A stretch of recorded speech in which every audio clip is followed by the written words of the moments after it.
for the betterment and the greater happiness of all our fellow citizens. So help us God. Amen.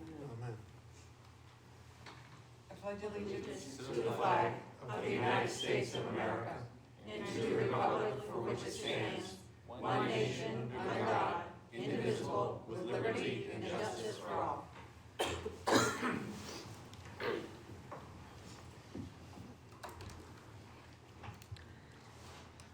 Thank you for stepping up as clerk. Alderman Govea, would you please call the roll? Yes. Alderman O'Brien. Present. Alderman Sullivan. Alderman Clee. Here. Alderman Moran. Here. Alderman Lopez. Alderman Janney. Here. Alderman Clemmons. Here. Alderwoman Kelly. Here. Alderman Camo. Alderman Dowd. Present. Alderman Govea is here. Alderman Karen. Here. Alderman Tebow. Alderwoman Timmons. Alderman Wilshire. I'm here.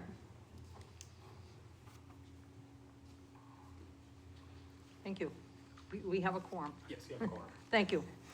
So as is customary, I'm going to turn the public hearing over to Alderman O'Brien, and I'm going to take another seat. Thank you, Madam President. Before us this evening will be the petition for street discontinuance of Dozer Road, Lot A-712. I'm going to have Mr. Perlman come up and to speak on this at first, but if you take a look at our wonderful media screens, you get, let me help you orientate to the area that we're discussing. The, I would say, purple line or the red line, that is Dozer Road, so that the alderman will know it's basically a dirt track. I've had a lot of brush fires in my time up in that general vicinity. This is the area that's in question. Next comes up, the next slide will be looking at what Dozer Road is. And, boy, a little lighter touch of the mouse. If you look in the lower right-hand corner, you'll notice a triangular piece of land. That triangular piece of land seems to be what is in question on this as we get later into our discussion. And I'll let that come up when that naturally comes up in the meeting. But the next is, this is a general overview of the project that Mr. Perlman is bringing forward for us to hear this testimony on. So without further ado, I welcome Councilor Andy Perlman, and please give us a briefing. Thank you, Madam President. Alderman O'Brien, members of the board, good evening. My name is Andy Perlman. I'm an attorney with Pruning and Perlman attorneys here in Nashua. With me tonight is Kevin Walker from the Flatley Company. And we had two petitions to discontinue Dozer Road that my partner Jerry filed in October. One of those two has formally been withdrawn with respect to Lot A-712. There are some outstanding legal issues I'm working with planning staff on, and that will come back to you at a later date. We are speaking to this multi-lot, what we call the northern Dozer Road discontinuance. And it has to do with the subdivision that's up on your screen right now, which the planning board approved on August 4th, 2022. One of the conditions of the planning board approval was that we go through the process to have Dozer Road discontinued. Dozer Road has, where it lays out today, it cuts through the back of the lots on the, there we go, great. Cuts, if you can imagine, if you can superpose one onto the other in your heads, Dozer Road cuts on the back of the lots and in some of the roadways for the subdivision. So we had to get rid of Dozer Road. Dozer Road, just very briefly, was a DOT right-of-way that was acquired over time, beginning in 1964, and acquisitions by DOT carried up until 1993. And it all had to do with the original building and then the expansion of the F.E. Everett Turnpike in this area that the state used just to run equipment and access the construction of F.E. Everett Turnpike. In March of 2010, the state of New Hampshire conveyed all of Dozer Road from beginning to end to the city. It's roughly 10 acres, a portion of which has already been discontinued back in 2013. We have this discontinuance here in 2023, and we'll have a subsequent one with respect to lot A712 later this year. Again, the condition of approval from the city planning board with respect to the subdivision was to release Dozer Road as the right-of-way so the project can go forward. This section is ready to go, ready for review. We are going back to the planning board on February 2nd. It's our hope that we are back before infrastructure February 8th for final recommendation back to the Board of Aldermen. The 3,000 or 2,600 square foot little itty bitty triangle that you see there highlighted is lot number 144-233. That is a city-owned parcel. And the Flatley Company has agreed to convey an easement from the end of that cul-de-sac that you see on the screen here over to the city-owned lot. And in addition, we will be talking with staff about a possible purchase of that little triangle from the city. That is being structured as a condition of the Dozer Road approval, either an easement being recorded or an actual acquisition of the lot 144-233. So we're taking care of that issue through either an easement or purchase. And with that, Mr. O'Brien, I would be happy to answer any questions. The chair does have one question. The first that we're going to hear is lot A-712. That's got to be the one you're withdrawing, correct? That has, we have a formal withdrawal, a request Thank you. submitted to the city. All right. Any questions by members of the board? Alderman Dow. Yeah, I think you probably planned for this, but evidently Dozer Road was used to access fires. So in your subdevelopment, you're gonna have roads that will allow any fires along the highway to be reached by streets as part of your development? The public streets. Okay. Further questions by members of the board? I thank you, Councilor Proman. Thank you. I do see Mr. Sullivan is in attendance. Do you wish to come forward? But if the board's all set and not requesting his presence, we can give you a break. A break is indeed. Okay. Therefore, I will open the hearing, the public hearing of the petition of street discontinuance of Dozer Road, lot A-712. For the public, this petition has been withdrawn, but we're going to go through the particular motions on it.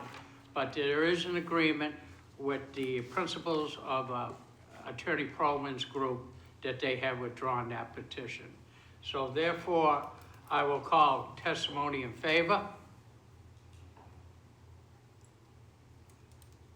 Seeing none, I will call testimony in opposition.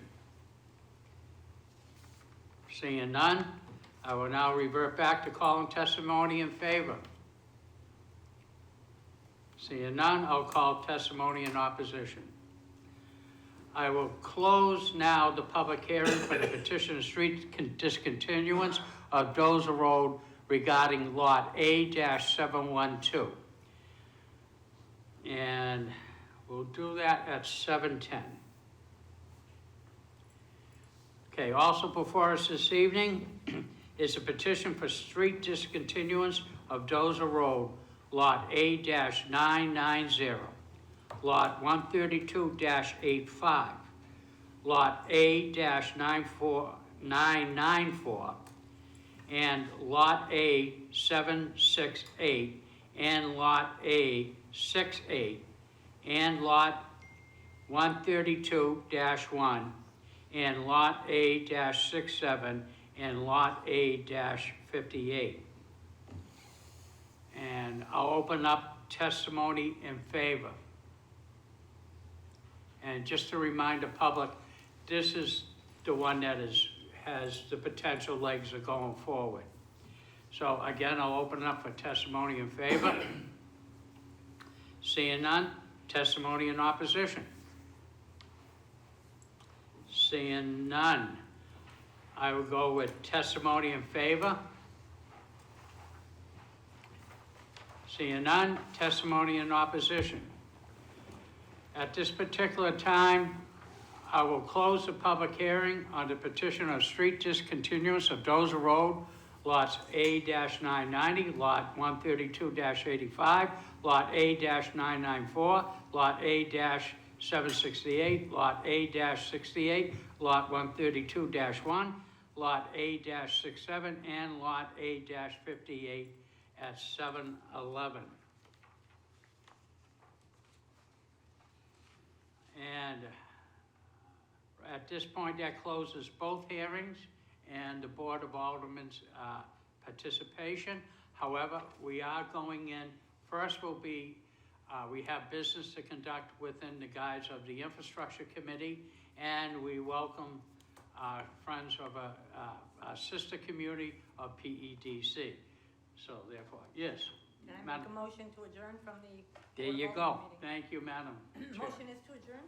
Motion to adjourn. All those in favor signify by saying aye. Aye. Opposed? Motion is, we are adjourned at 7:12 PM. Without any objections, if nobody needs a break, we'll go immediately into the joint meeting of the Committee of Infrastructure and the Planning and Economic Development Committee. A joint meeting of the Committee of Infrastructure and Planning and Economic Development Committee was held this evening, Wednesday, January 11th, 2023, at 7:13 PM in the automatic chamber. The roll call will be taken by the clerk. Alderman O'Brien. Present. Alderman Dowd. Present. Alderman Camo. Present. Alderman Govea is here. Alderman Jettie. Here. Alderman Moran. Present. Alderman Karen. Here. Alderman Clemmons. Here. Alderman Tebow. Okay, I declare a quorum. Public comment. At this particular time, open up for public comment for items to be discussed before the committee. Seeing none, communications. Without objection, I will accept and suspend the rules for allow communications that were submitted after the agenda was approved. Clerk? Yes, Mr. Chairman. From Sam Dufree, AICP Planning Manager, regarding Planning Board Report Dozer Road discontinuance petitions. Okay, I don't know, hopefully it's in your email if you did not get this. In the following things, like I say, this is the Committee of Infrastructure, and we're gonna lead into the joint committee. So please bear with us, my good friends, Everyone yes. should have a copy. Do you have a copy? Everybody has a copy? Then we don't need to read it. Okay, without objections, I accept the communication and place it on file. Unfinished business, None. petitions. Petition for street discontinuance Dozer Road A-712. Okay. Alderman Gavay, do you have a motion? I do.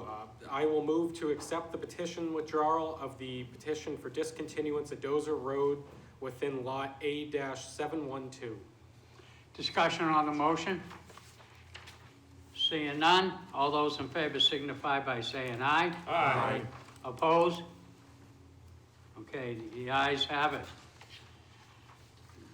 This next one that's coming up, just to brief the Infrastructure Committee, for lack of a better term, isn't 100% solid yet. There are still some negotiations that are going on. I'm sure Mr. Perlman would agree, as well as Mr. Sullivan. So, what the chair will be looking for is a motion to table this particular, so that the parties, the principals can get to work on this and to get it done and come back with a better solution.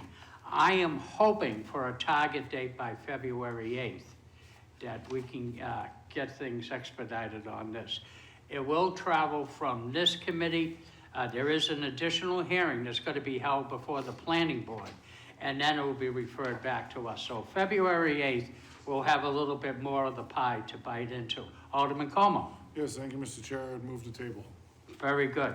A motion to table the petition for street discontinuance of the Dozer Road for lots 8 identified to the committee on the infrastructure meeting on February 8th or February 22nd, 2023 at 7 p.m.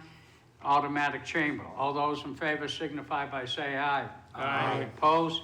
Motion carries. New business resolutions. R-22-007, regarding the care and control of 9 Riverside Street. Alderman Gouveia, do you have a motion? I do. I move for recommendation of R-22-077. Your motion was the final passage, right? Final passage, yes. Yeah. Mhm. Okay, there's a motion and final passage. Discussion on the motion. Alderman O'Brien, we do have members of the police department here to discuss. Yes, Chief? Well, oh, excuse me, I'm sorry. If I may, Mr. Chairman, for the record, Tim Cummings, Director of Administrative Services and Director of Economic Development, if I could just open up with a few remarks before we hand it over to the Chief. Thank you, Mr. Chairman. And so again, Tim Cummings, Director of Administrative Services. I'm here before you to ask for your favorable consideration on R-22-077. R-2277 is a petition where I'm asking for your favorable consideration to transfer the care and control of 9 Riverside to the police, from DPW to the police department. As you know, 9 Riverside is home to the administration portion and engineering portion of the Division of Public Works, along with transit, and actually cable access is there as well.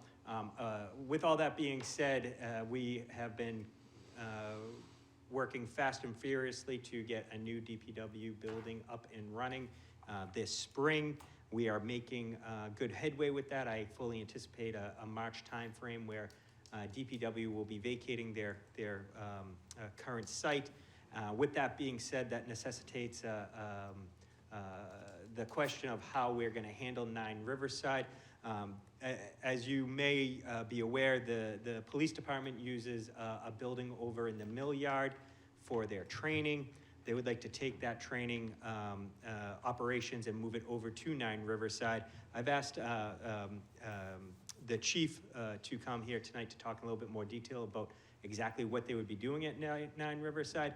And the project manager internally within the police department is Captain Kenny. He's here with him as well. Those 2 individuals have been working very closely with me in an effort to advance this initiative. So with that being said, Mr. Chair, I'd like to hand this off to the chief now that I've provided a little background context. Thank you, Director Cummings, but before you go, any questions? Well, Director Cummings is before us. Seeing none, I will, oh yes, Alderman Jettie. So is Director Cummings leaving? Is that? I am not leaving because I believe later on in the agenda, I'm going to be speaking to you at length about hopefully some property in the mill yard. Okay, so I'll reserve my questions until we hear from the chief. Very good. Okay, thank you, Thank you. Director Cummings. Welcome to Chief Rourke of NPD. Good evening. So this would be, the takeover of DPW would be very beneficial to the police department for many reasons. One of them, as you know, we have, like Director Cummings said, our training now is at the Pine Street Extension. It's a smaller area. This allows us to grow a little bit more and have more space. I know last year and a half, Chief Kerrigan had a plan where he looked to he got some money to do an assessment of our building to build our building. Obviously, that's very costly, especially these days. So when this idea came up of taking over DPW, we jumped on it. What we would use this building for is our training facility, but we'd also use it for many other things where we can utilize storage for our evidence. As you know, in this business, we collected a lot of evidence. It builds over the years. We do a pretty good job in the last couple of years of getting rid of some of this evidence, but again, not that it's piling up, but we have a lot of evidence that we store. It takes up a good portion of the building that we're in right now. It would allow us to secure this building correctly over at Riverside and move a large portion of the evidence over there. Also, records, files, again, takes up a good portion of our building. We would be able to move that over there with a secure building. It also allows us to, if you came through the building, some of our people we've put into small areas, some actually closets that we've enlarged and put them into. It would allow us to use some of these other areas that we're using for storage from our records and from our specialty units of all the equipment. We would allow all that stuff to go over to this new building. It provides us an additional classroom, conference rooms. We do a lot of training with federal agencies. It allows us to have a bigger conference room for that than we have at Pine Street Extension. It also opened up space in the building for officers. Our firearms training unit would be able to be over there full-time if needed, because it has a lot of classroom space.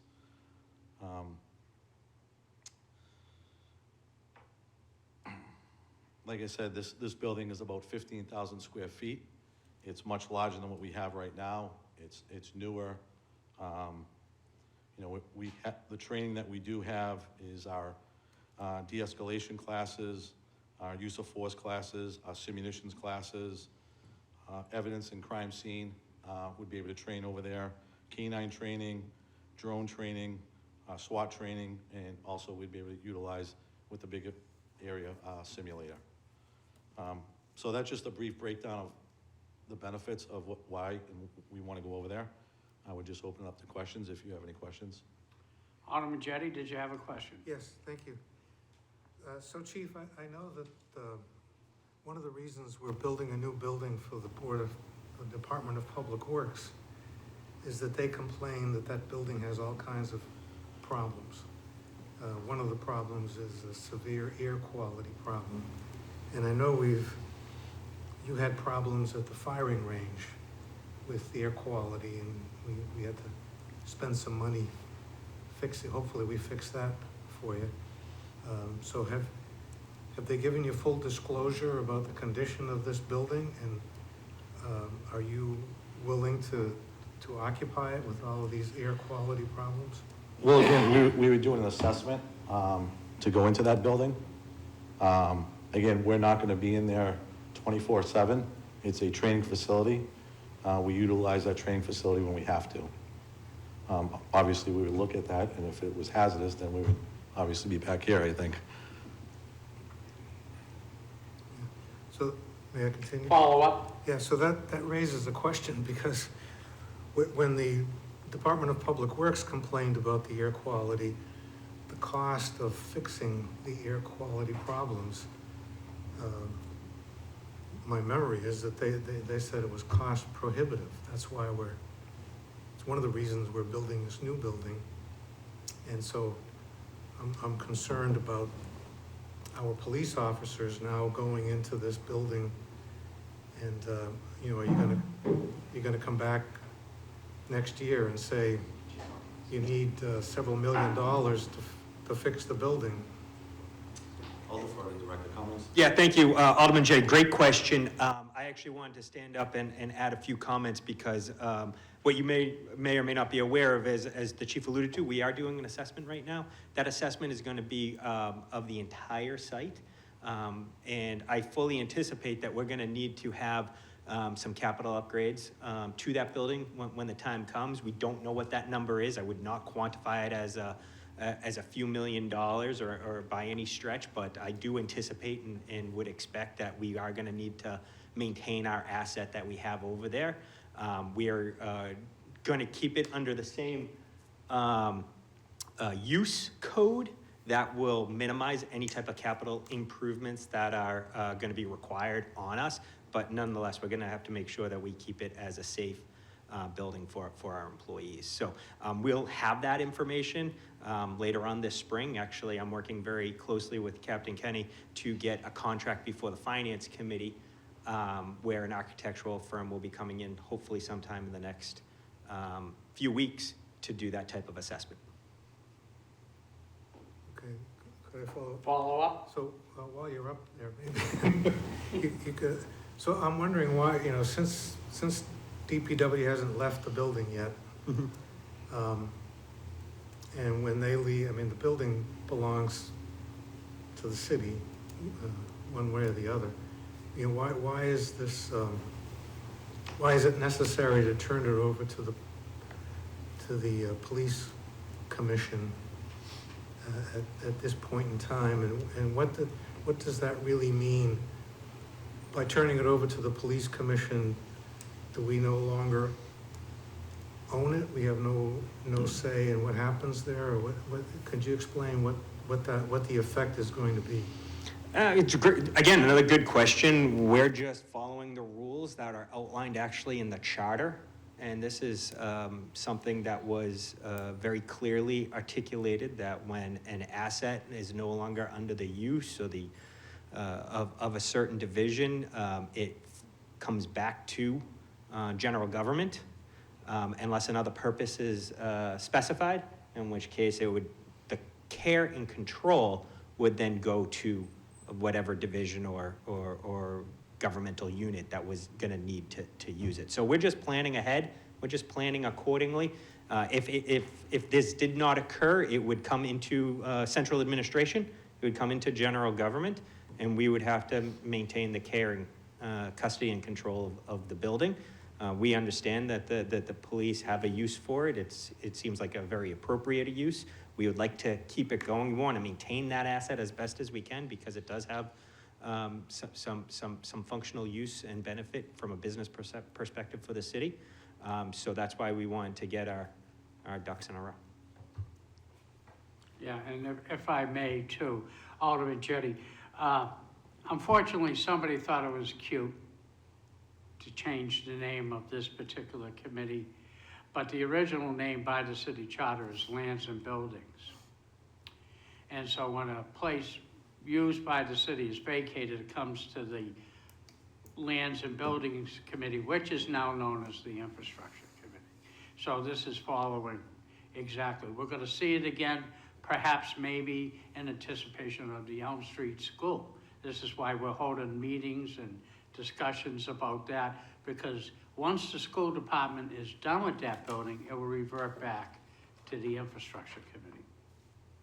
Okay, and that's been, like I say, codified in the charter, if that helps you. Could I continue? Yes, you may.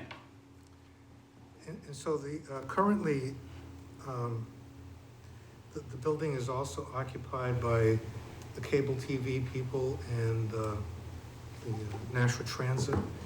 And is that going to continue? Or? So Yes, that will continue.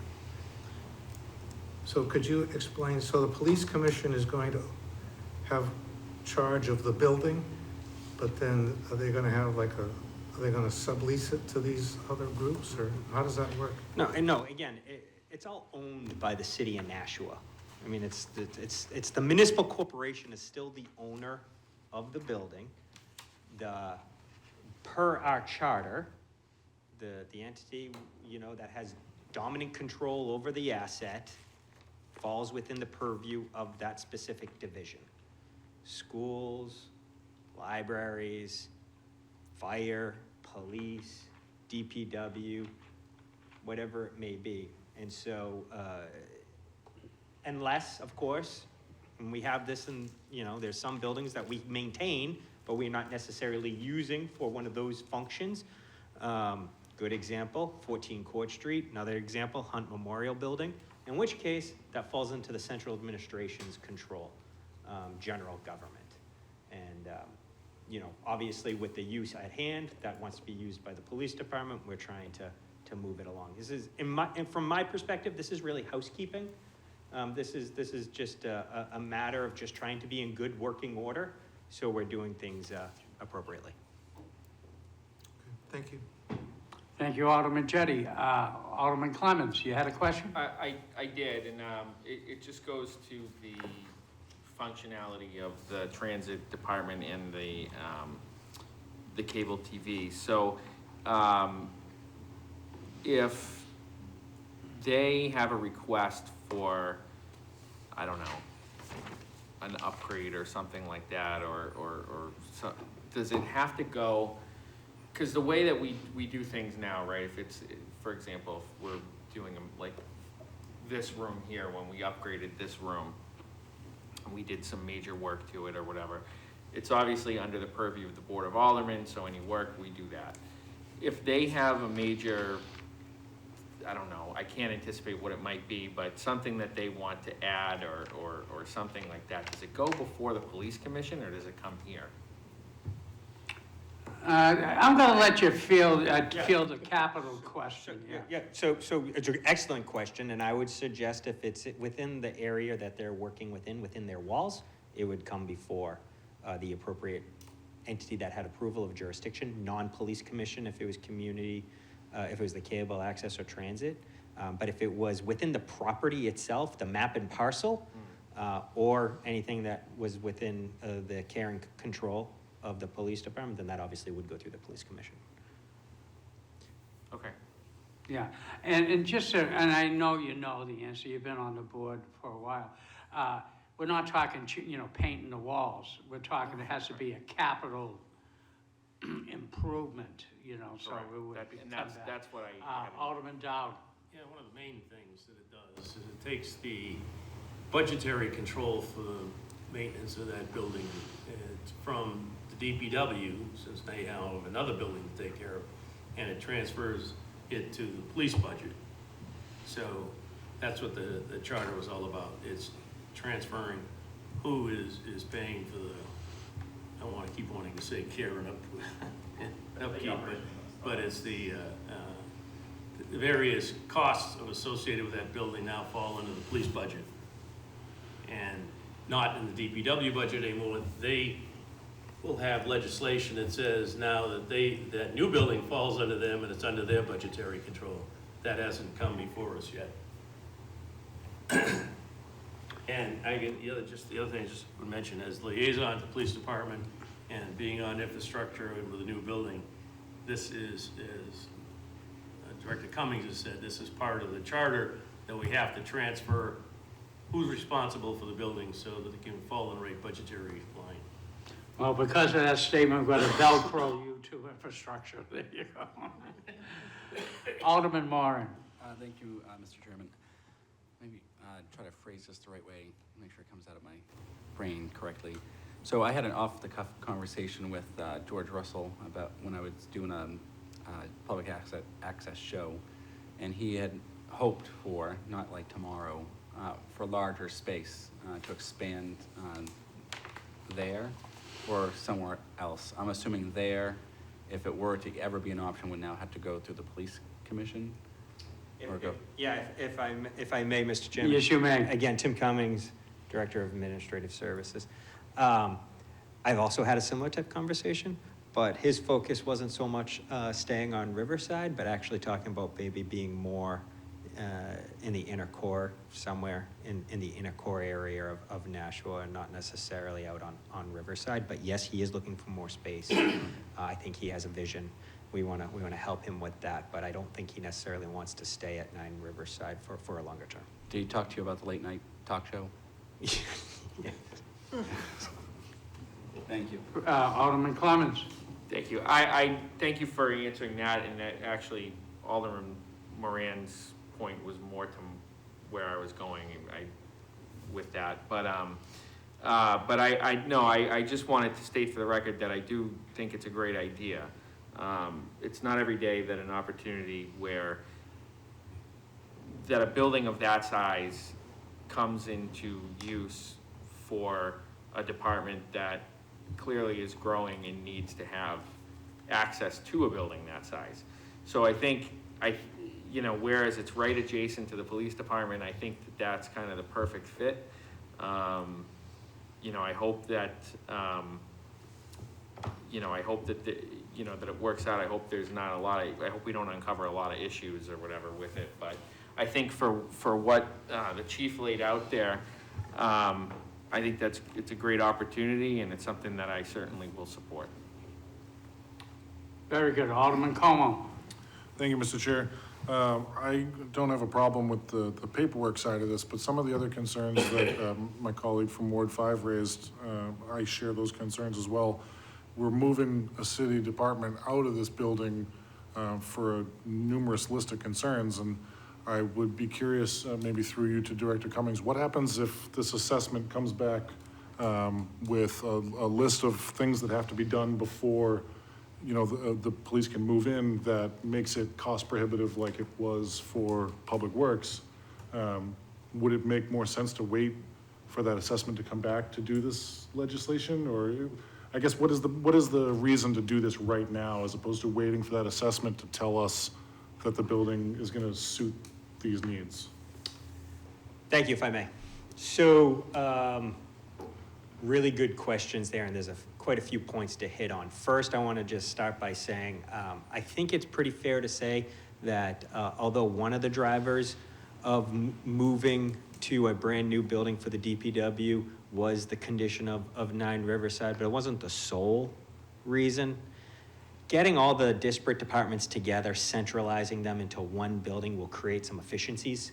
And it was really a bigger long-term vision of trying to get our Department of Public Works all under one roof to help start to create a culture, to help add some of those efficiencies.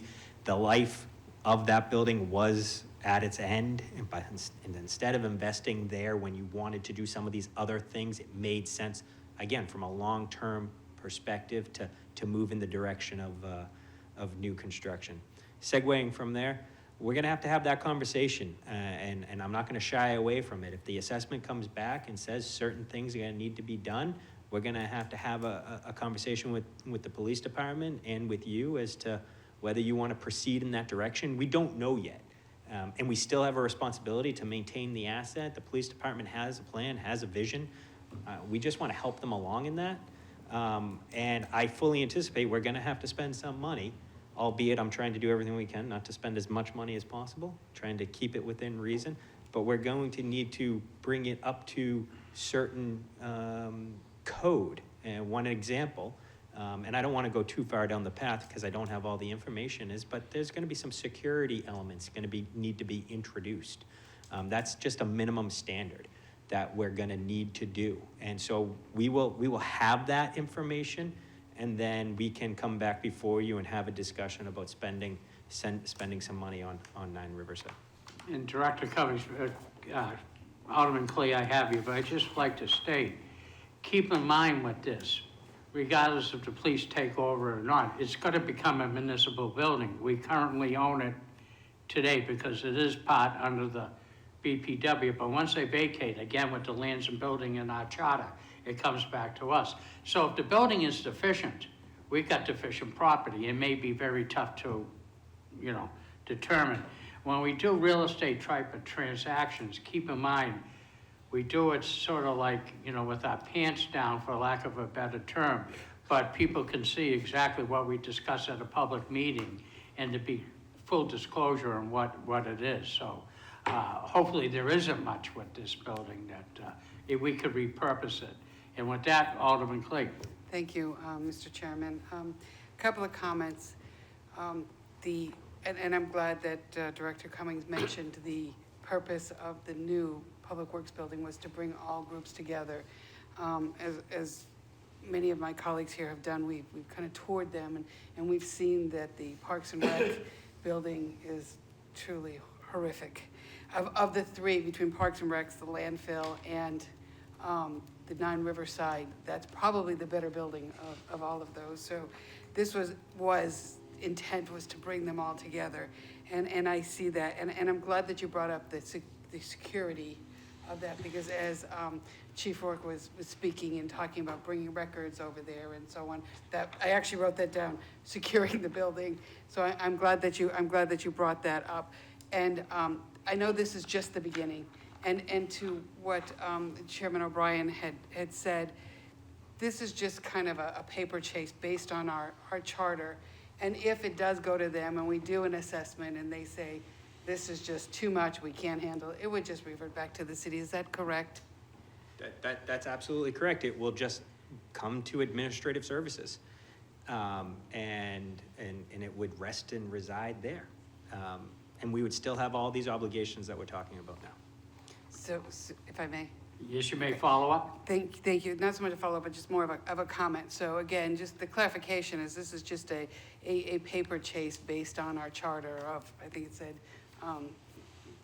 item number 60 of the charter and so on. So I don't see this as anything of controversy unless we find out that it's going to cost $5 million to make it to what the chief needs and so on. But I'm sure everybody will work really hard to make that happen. Thank you. Thank you, Alderman Clay. Next is Alderman Gouveia. In the queue will be Alderman Clements. Thank you, Mr. Chairman. Just a question to start off. So there was no previous study when DPW was looking at a new building? At making the new building, there was no previous study like when you were doing now to look at the condition of the building? No, there was absolutely, I believe there was a previous study done of all of the assets by DPW, and they did a life cycle analysis of the various assets. 9 Riverside was one of them. Okay, and then I think with that, it's just kind of surprising to me. I have no issue. I think it's great. It's great proximity to the police station. It would add some great space, but I think we could be looking at farther down the road, a big and what could potentially be an expensive project. Because when I first got elected and DPW sat me down, it was a big sales pitch on why they were moving and building the new one was the subpar conditions at 9 Riverside. They had a whole second floor that they said they weren't really using because of the conditions. So I am for this. I'll be interested to see what happens farther down the line and how this project really prevails out. Thank you. Alderman Clements. So, one point to think about is that, by doing this and transferring this property over to the police commission, they can have these discussions there, and they're better suited, in my opinion, to have them because they're very, I'm sure, detailed oriented as to the operations of the police department, what they need it for, how they're going to retrofit some of that building. And to me, I'm of the opinion that I would rather transfer that property to them, let them figure it out, whatever they need, and then come back to us. And ultimately, the purse strings come here anyway. So if it's going to be too much and the taxpayer can't afford it, then we're gonna have to have a discussion to say, well, we have to scale this down or we have to do whatever. But I would rather have the police commission be the one to look at that, see what the needs are, talk with the chief, talk with the stakeholders, and really get that plan in place after this is done, the initial study is done. Because to be honest with you, I don't know the first thing about what they may or may not need, and it has nothing to do with the fact that, it's just I respect you in your job and what you do, and you're the professional, and you're gonna come back to us hopefully with what you need. And so I think that's a great reason to support this legislation and move it forward. Thank you. Further comments, questions by the board? Alderman Jettie. Thank you, Mr. Chairman. So, Chief, after you get the building and you bring it up to the standards that you need, you mentioned that one of the things you said to me in answer to one of my previous questions was that you're going to be using it as you need to. You won't be there 24/7. So my question is, after you get it fixed up and after it's, you fix the problems that the Board of Public Works, the Department of Public Works found, and you have more space than you really need, you know, will the police commission be willing to allow other city groups to use it, like the cable TV people and the Nashua Transit? If there are other groups that need space, you know, will you be amenable to sharing the building with other city groups if necessary? Well, we'd have to assess that when we get to that point. Again, it's gonna be a secure area. It's a police department, so definitely not gonna let just George take a room in there and have free reign. Not that I don't trust him, but it does, you know, we have accreditation that we have to follow and procedures, so that, like Director Cummins says, that has to be secure and no one else has access to it but our police officers. Can there be a deal made where someone needs room or something like that and we're not using it? And then we're able to secure that area? That's something I would obviously be willing to talk about. But right now, I think we're in the infant stages of assessing the whole property and what we're gonna use it for. That would be my answer. Okay, thank you. Okay, Alderman Carey. Yes, thank you. I think that it's important that this building is going to a department that's right there. And if you do nothing but utilize it as a storage area and it's secure, the issues that BPW had, you know, would not be high priority, I would think. The other thing is, as far as BPW, trying to build a facility for BPW has gone on for 20 years. We have tried to get out of Greeley Park, Street Department, and BPW. Because before Riverside, they were on Simon Street. So this is a long process, and I say it all the time. We have these buildings, but we don't maintain them, and then we're stuck in this situation, as Alderman Jettie said, that cost us millions. But the idea that you want this building and you're willing to work with it, I think we need to move the process, paperwork, as Alderman O'Brien said, give it to the police commission, let them come to grips with it and what's gonna happen, because it's budget season. So that would be another facility that they have to consider for utilities, et cetera, et cetera. So I'm in agreement with it. Yes, if you come in with a $10 million project, yeah, that might not go that way, but. And I can assure you, I will not do that. I mean, Thank you. mean- But I think it's important that you have a safety component in a building that's near you that you can utilize. I think it's important, and I don't think Channel 16 should be utilizing police space at this yeah, point. it just makes sense. It's right next to our facility that we have now. Again, I hope there's very little cost in this, but again, we do have to make sure it's secure. It's a Yes. police department, and that is not something I want to see on the news of, you know, someone breaking in and stealing evidence And I agree stealing records. So wholeheartedly. that's number one point. Yeah, but I would support this transfer. Thank you. Thank you. Further questions or comments on the motion? Captain Kenny, do you have anything you would like to add? No, Mr. Chair, thank you. Please give my regards to your father. I will do. Thank you. Okay, seeing no questions from the board, I will now call for a vote. The motion is for final passage of R-22-077. All those in favor signify by saying aye. Aye. Opposed? Motion carries. And to the clerk, do you have an additional motion? I do. I will move to suspend the rules and allow for discussion and recommendation of R-23-080, which was referred to the infrastructure at last night's Board of Aldermen meeting. Okay.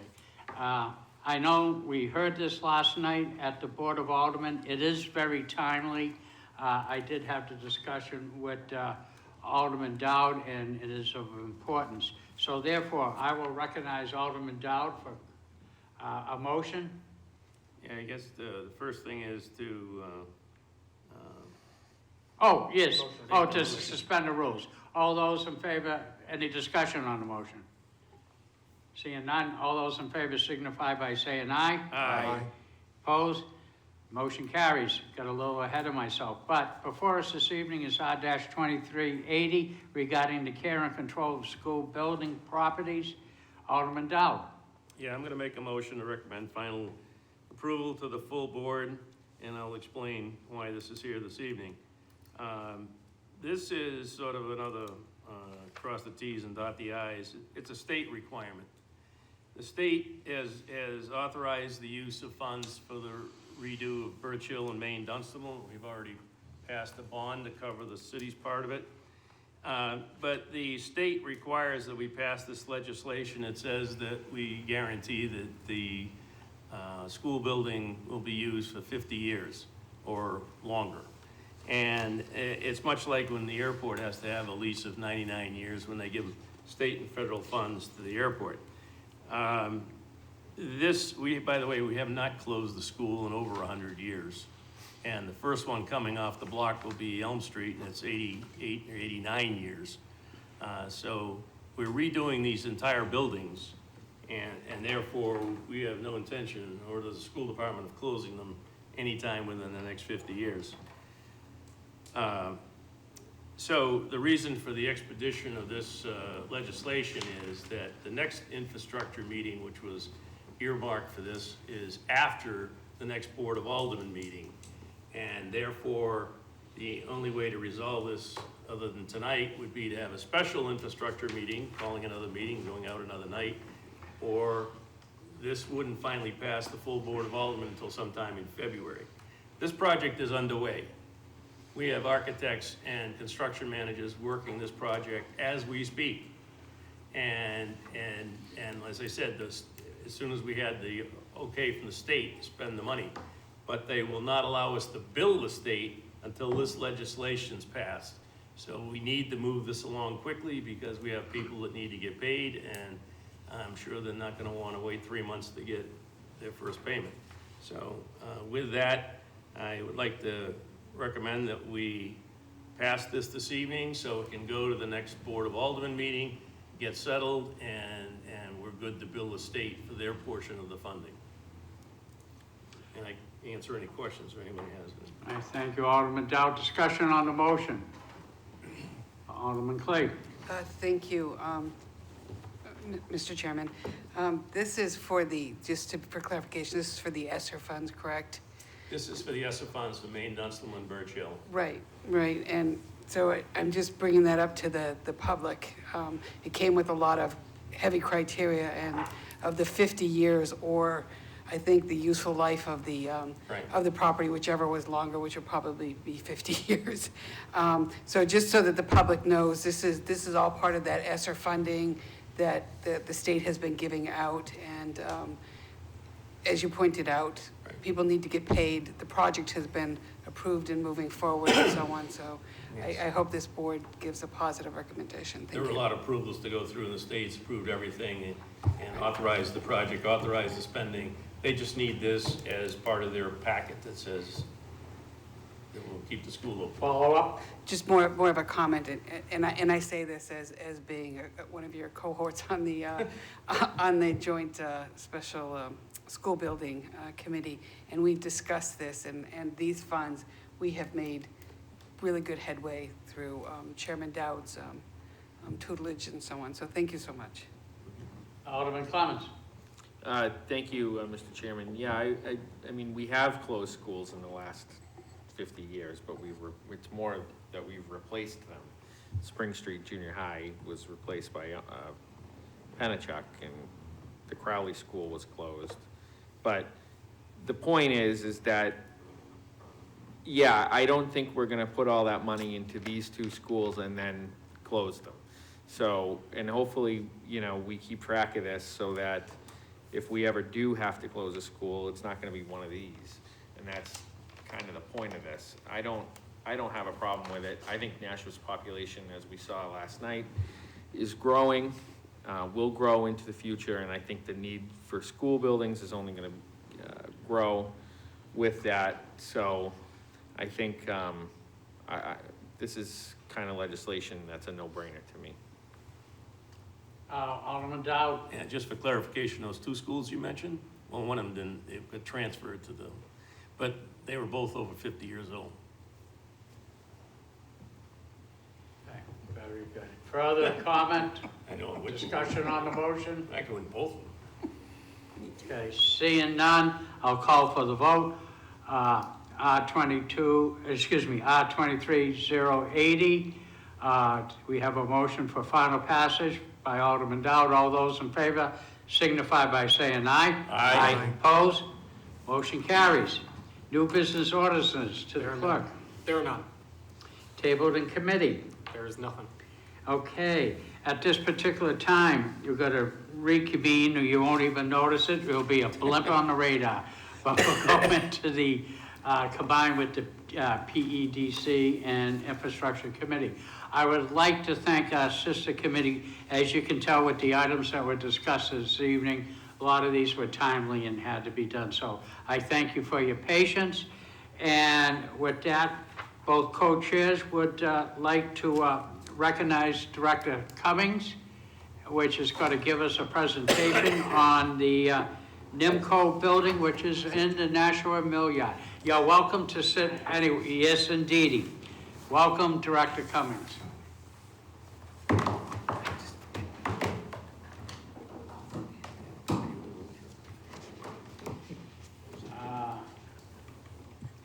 Do you need us to make that station hot? Yeah. I do. Make it hot, baby.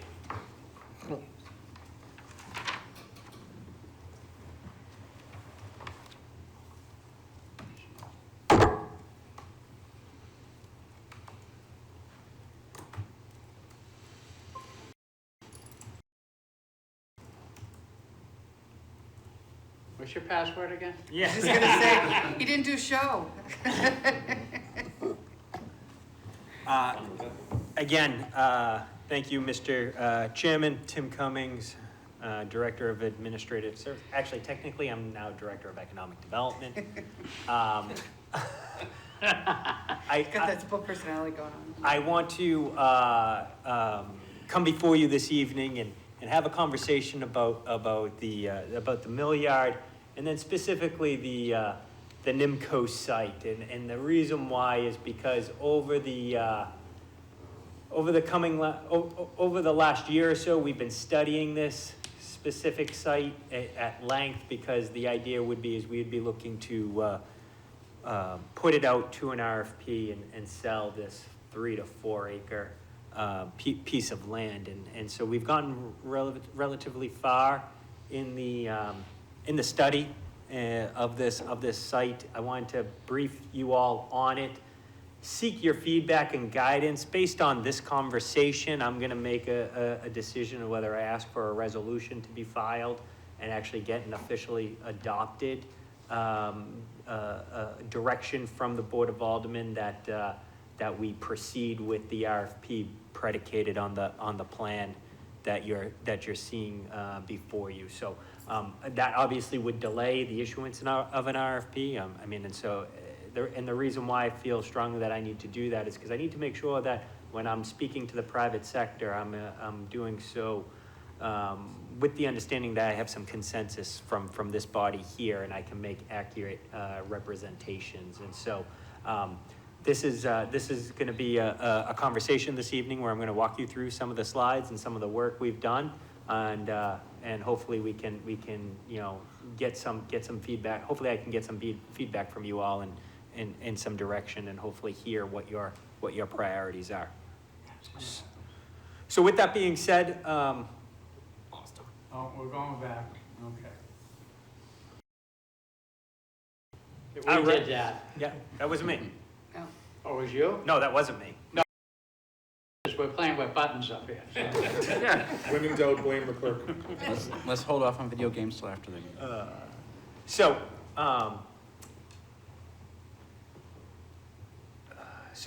a lot of this has been developed by Icon Architecture. I'm going to skip through some of this here, which is a little unnecessary. But the idea is obviously the idea will be this document will be available to developers and to the private sector, and we wanted to give some sort of orientation, some context.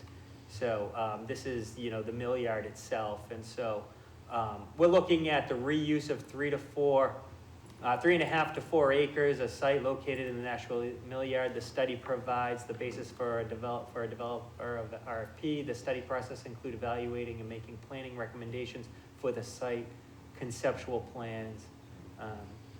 And then we're looking to sketch some perspectives and get some construction cost numbers.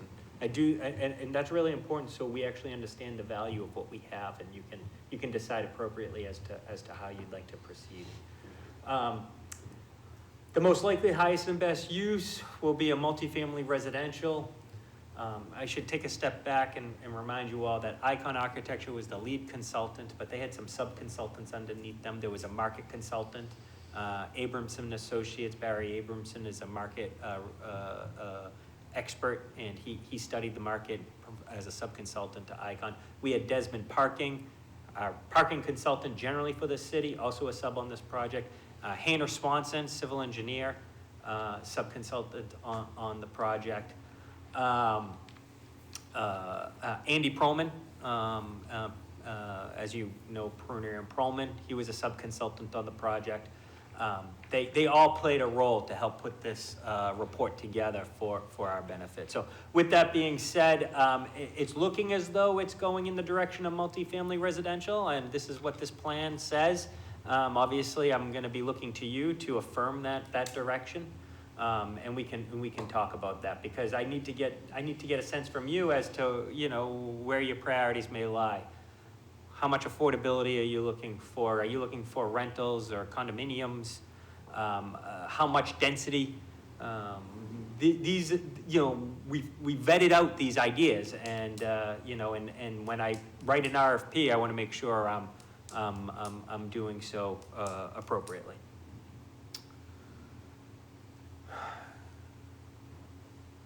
So here's the initial assessment of the site. You're all, I believe, pretty well aware, familiar with the area. So here is the Pine Street extension connecting over to the Veterans Memorial Parkway. This is our traditional mill yard area for the city itself. This is referred to as the Mill Yard Technology Park. It's a larger office building to the north.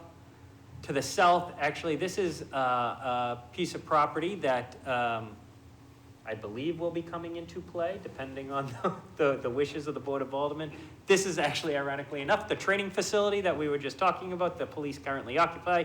Should they proceed over to 9 Riverside, this building would get turned back to the city, to administrative services, and I'm going to be looking for direction on what to do with it. Subsequently, I sent a memo to the Board of Aldermen, which I believe you have received, that says that actually BOA has expressed an interest in potentially redeveloping this area, and that's a future conversation should everything I just mentioned prior kind of take effect. So with that being said, this is a publicly owned parking lot. This is what we refer to as the Pine Street parking lot. We got some mill yard conversion office buildings right here.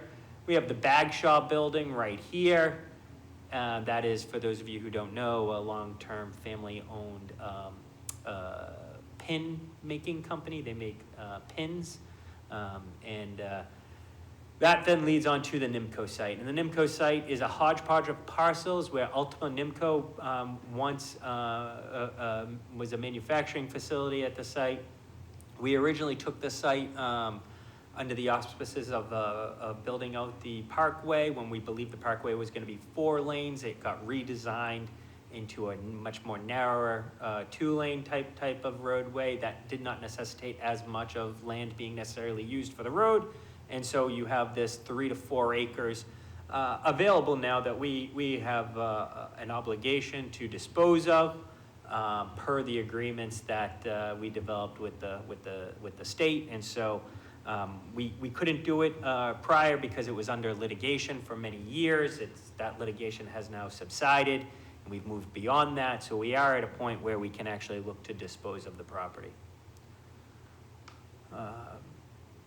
Sorry. So here it is here in closer detail. You can kind of take a look at it here and kind of get a sense of what I was just referencing. The green is the NIMCO property. One of the other things that we did to help enlarge the site, and this was all in lead up to this conversation here today, was while this site was under litigation, we took advantage of that time and we actually swapped out this substation right here, which was contiguous to our property, moved it. It was right here, and it was contiguous to the property, and we shifted it a little further north. And so it expanded the footprint that we currently have to work with, which is this green site right here. And we slid that substation that Eversource uses, again, to plan north.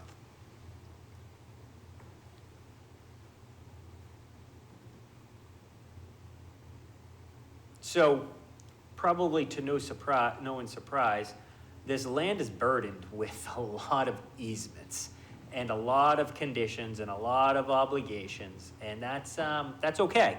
But what I feel as though we need to just make sure we understand what the obligations are. And so we had Andy Perlman work with us to do an analysis to tell us what easements would need to be extinguished to be able to get this development site ready. One of the reasons why it was important to do this is because if we're going to issue an RFP, a developer is going to want to know how big of an area that they have to work with and what some of the constraints would be that would preclude them from being able to do the development or the vision that they have. We want to be able to point out and let them know what might be real and what might not be real. And so that's why we did some of that due diligence.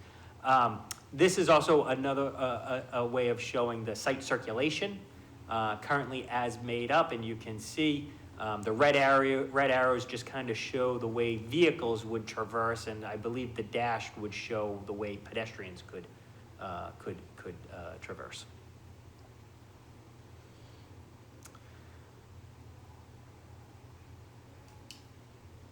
It's a little difficult to see on this slide here, but if you were to get a hard copy, there's some small black lines within the green boundary area. Those are all the easements that I referenced that we would have to clean up. So along the way, we had some public conversations. Some of you may have participated in that. We did something in the February timeframe. We did something in the spring timeframe, and it was all to help generate, an idea as to what could potentially be possible. So that led to some ideas as to some conceptual site layouts. And we landed on option number 2 as a recommendation to you all. But essentially what this shows you, and I'll blow this up a little bit so you can probably see it a little bit better.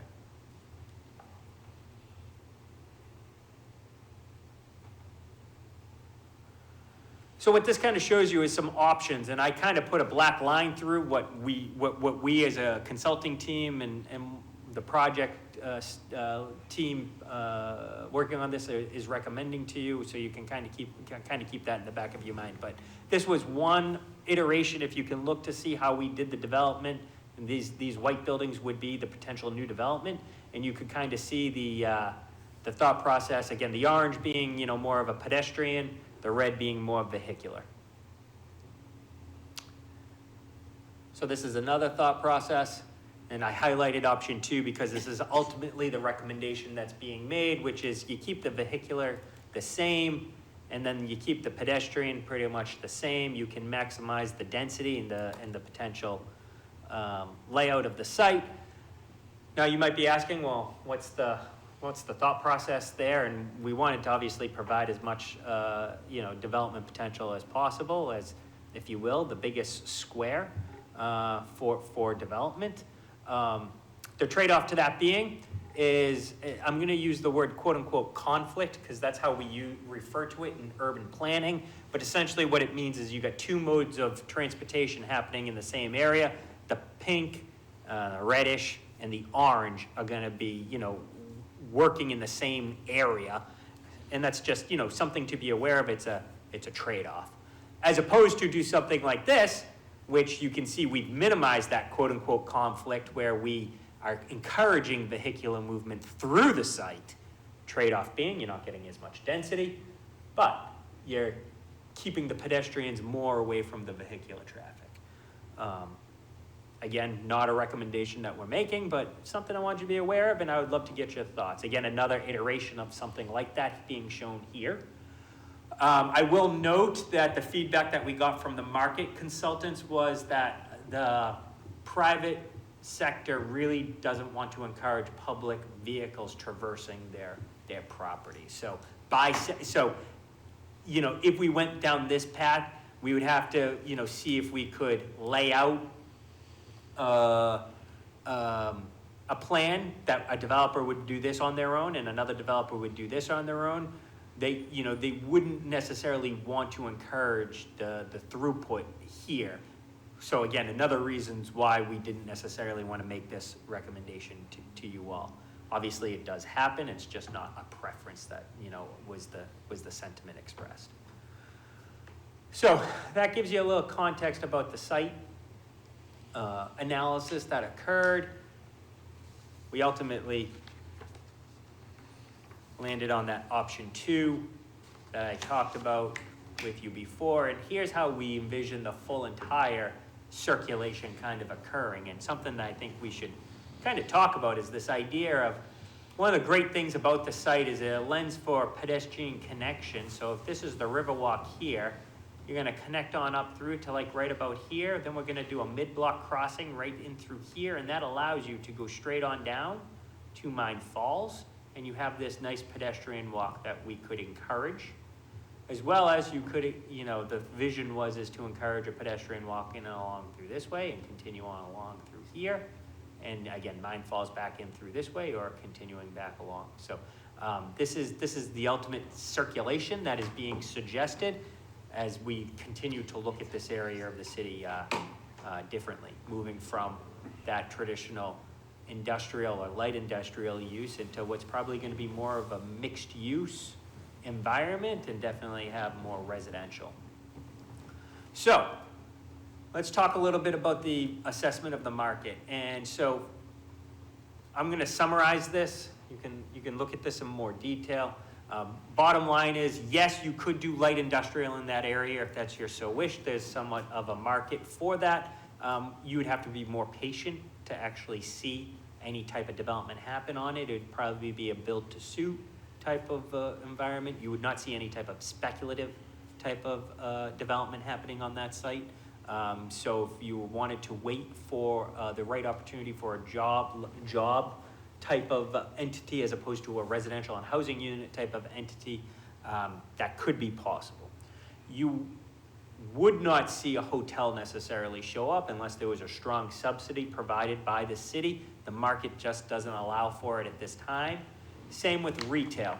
What you would see, and if you wanted to go in the direction, and what is being recommended to you is to pursue some sort of residential development, really no mixed use component on the site, and what you'd think of as much more traditional vertical mixed use, because the market doesn't support that. But if you are willing to accept just a residential and some quote-unquote horizontal mixed use, which could be the other areas in and around this particular site, or maybe a small portion of this site being used for a non-residential use, that would be acceptable, or something you could potentially see in a relatively short timeline.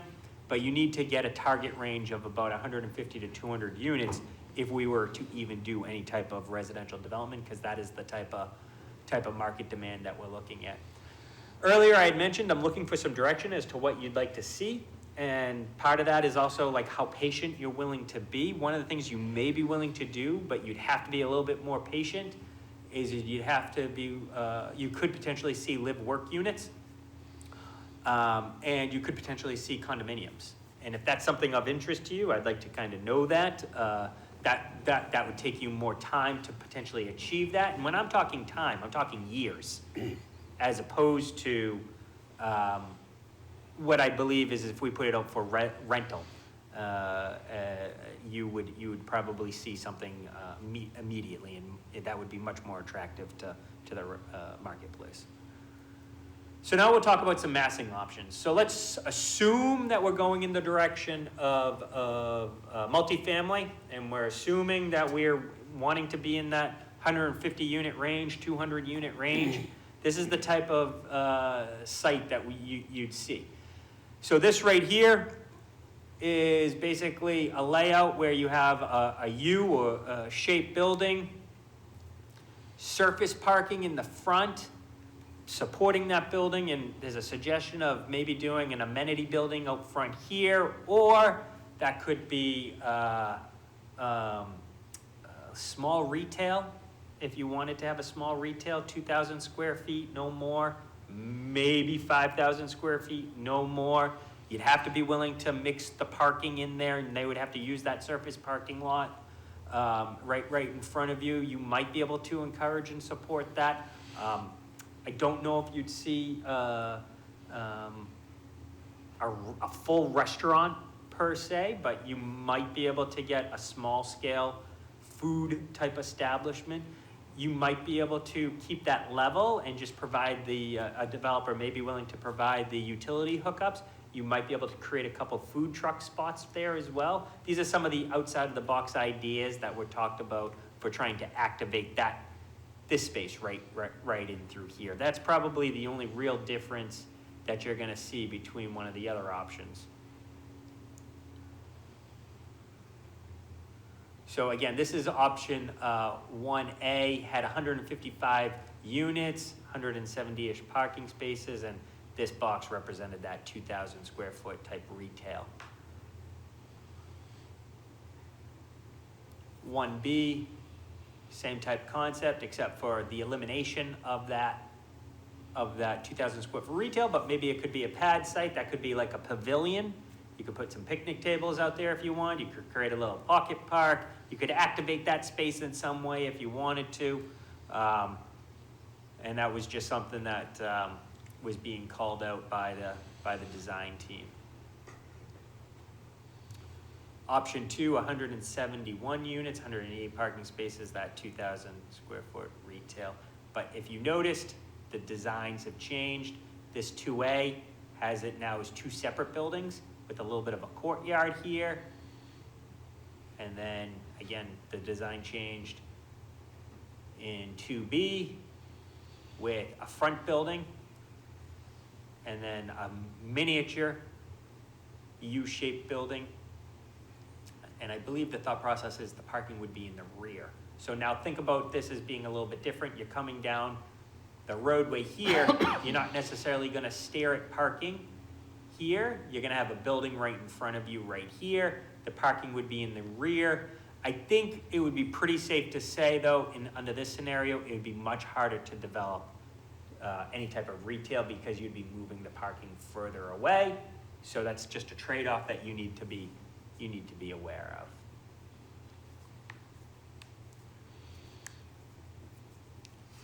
Another type of option is again, this 3A. Now we've removed the bar that's right here. We create a little bit more of a courtyard. Talking about a little bit smaller of a project, just under 100 units. And 3B, you'd have 122 units.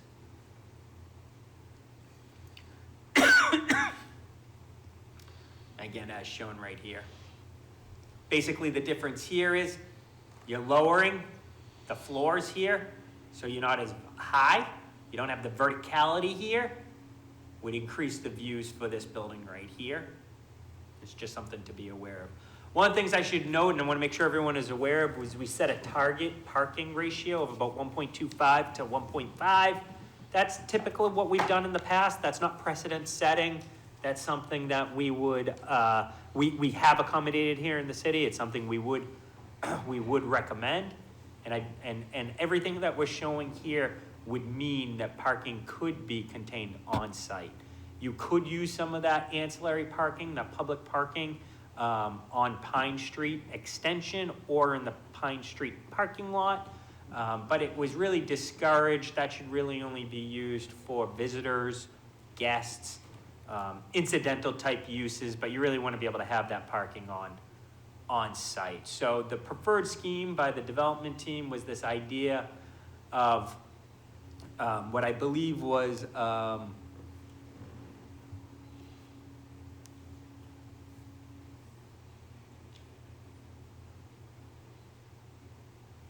180 units here, 6-story building. And the least dense option was I'm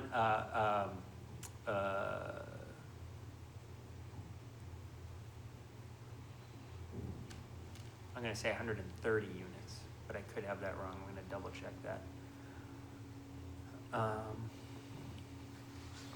Again, most dense right here, least dense right here.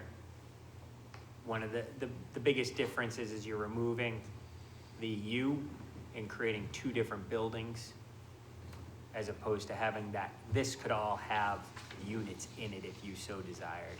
So that's you know, the biggest trade-off between the two options being recommended.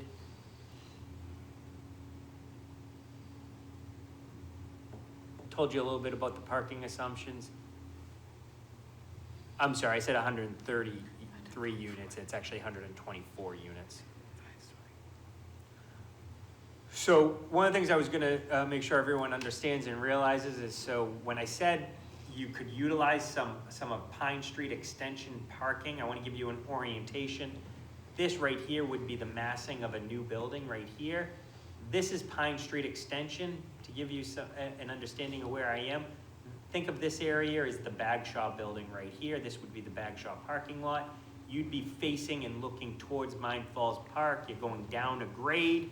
You'd be going to the future dog park, if you will. This is the type of roadway that we would suggest being built out for that area, which, you know, has two drive lanes. We're suggesting some parallel parking, sidewalk, a little bit of a buffer right here. All this can be accommodated within the footprint of the current land site that we would be putting up for development. It'd be right in and along through here, about this, I believe it's this edge right here, would not be part of the project. So anything, this sidewalk, this curb line represents the property boundary, if you will. So we would ask a developer to build out this type of streetscape, if that was the desire, and make that part of the project, and then this streetscape would be available for use. This is the type of what we refer to as a street profile we would be looking at.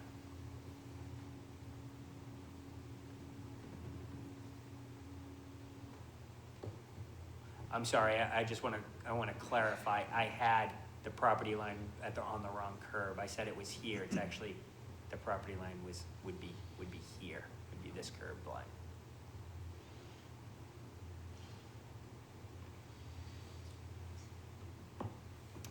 So again, when you look at this just kind of shows you the parking layout and how the parking would come into fruition. I think what would be best to show it to you is a side profile that we developed. Again, these are just other various type of renderings and massing views that you can take a look at some point.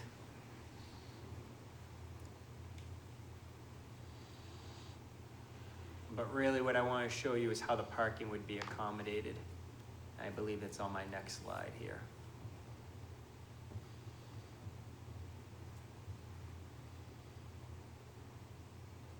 So here it is here. This is really something I wanted to illustrate because I think it would help give you context as to how it would be handled. So this is gray is like the land, the terra firma, and you see how the grade goes down. This would be the river right in back through here. This would be your future dog park over here.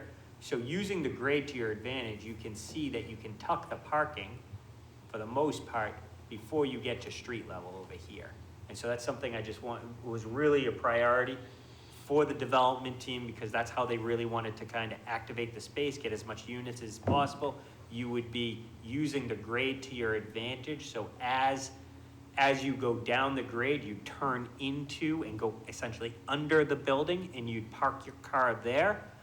That is the most cost-effective way to be able to accomplish this type of design, which brings us to the last part of the project I really wanted to kind of highlight, which was we costed all these estimates, and the reality is it's all within the market of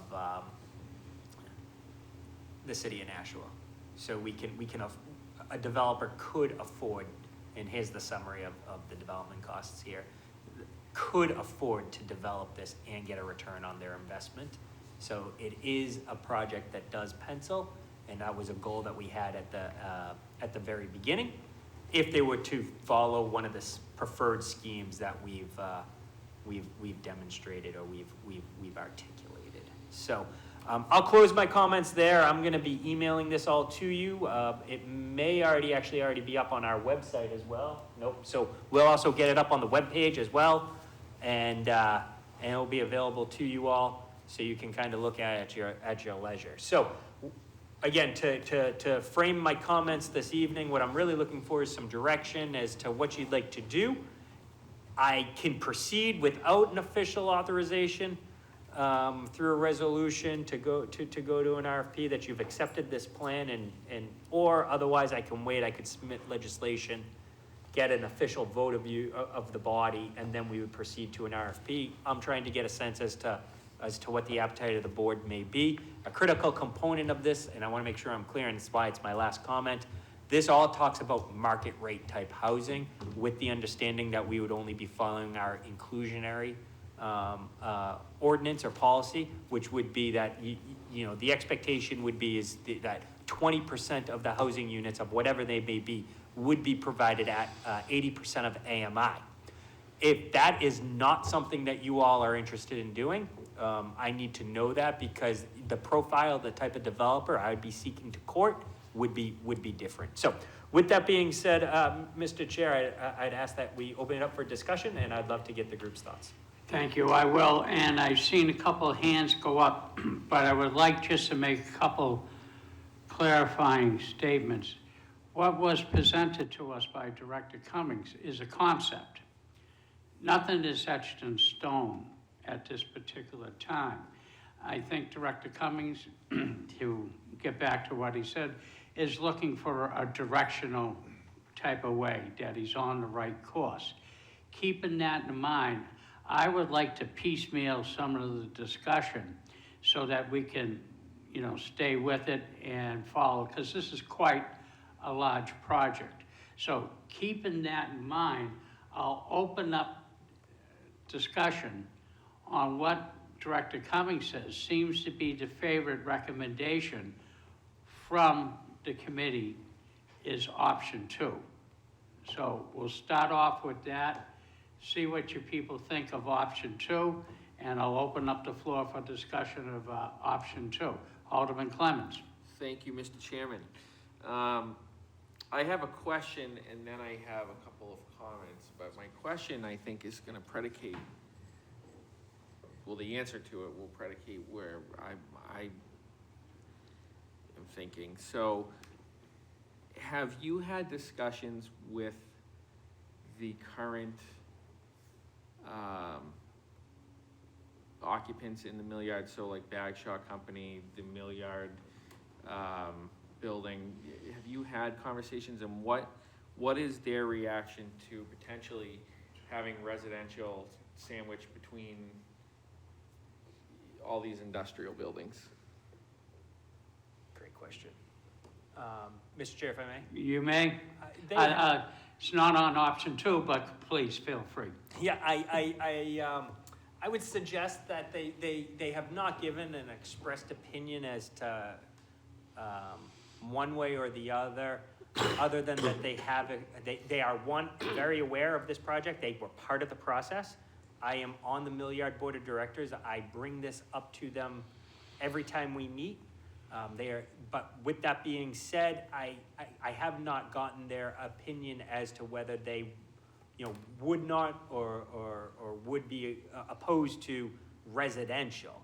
I think they presume by just a fait accompli it's going to be residential, and so that has been the focus of the conversation.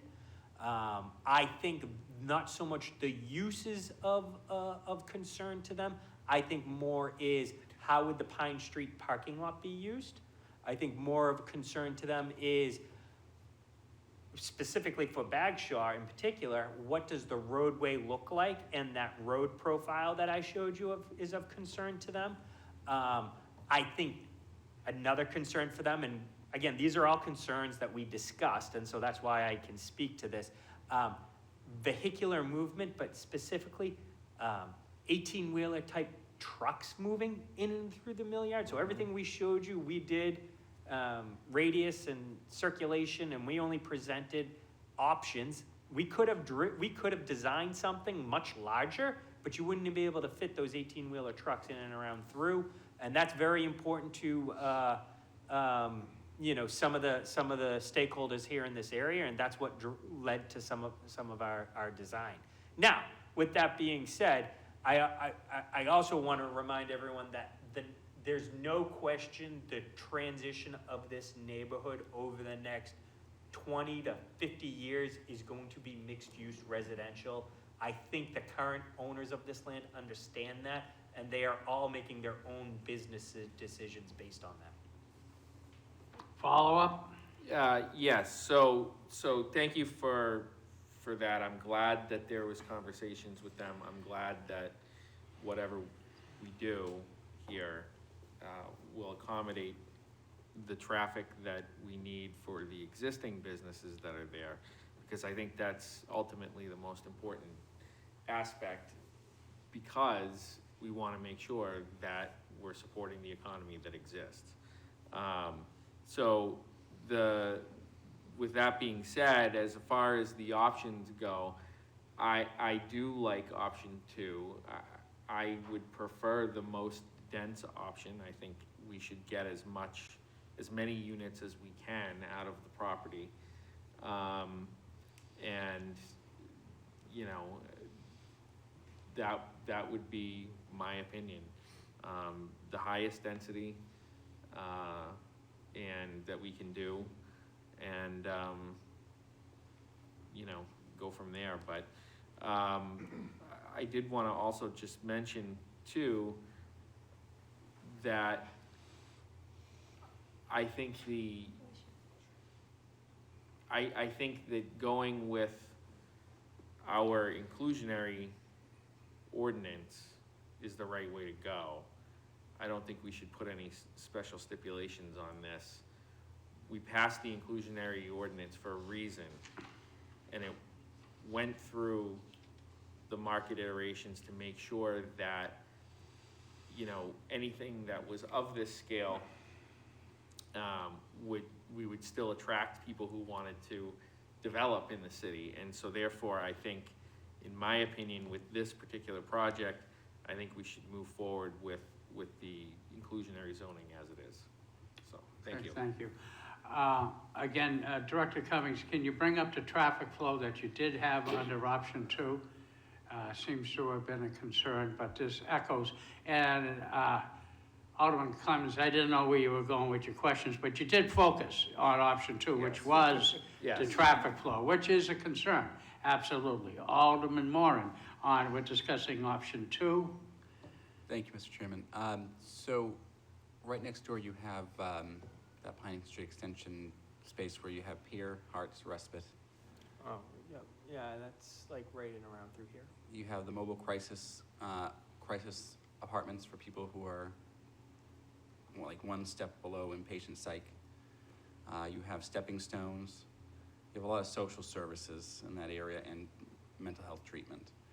Is that going to be an impact? One, is it going to drive out those services from there? Or 2, is it going to be an impact on who would want to live there, whether it's apartments or condos? It's a lot of people don't usually jump to live next to an inpatient psych hospital, right? Would that be a divergent factor for a developer per se? It may. I don't know.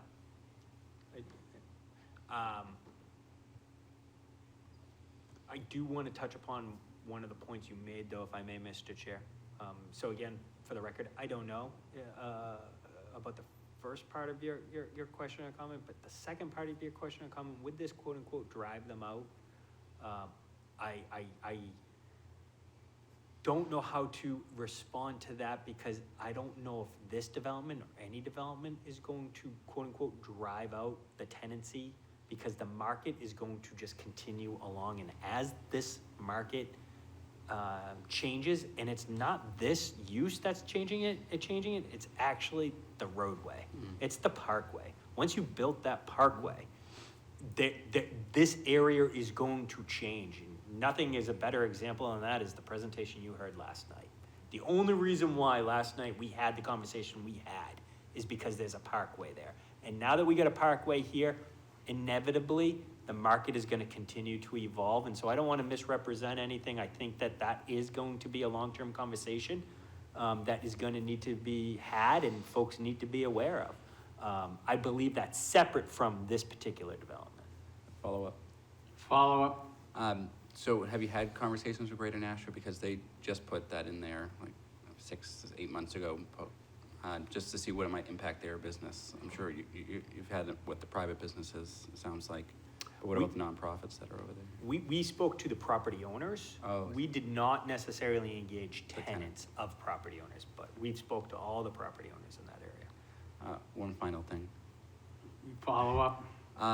Does this option 2 have that spot for the retail space?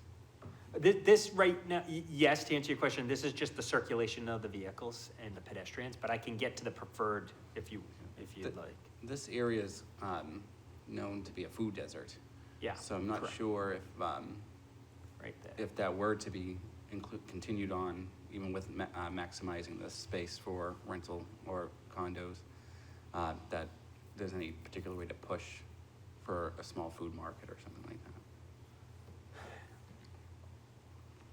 Director Cummings? Yeah, so I wanna just kinda, the analysis of the market doesn't say that you can justify it. I hear what you're saying, and honestly, the best way to do that is you need to bring in more what I refer to as rooftops, because retail follows rooftops.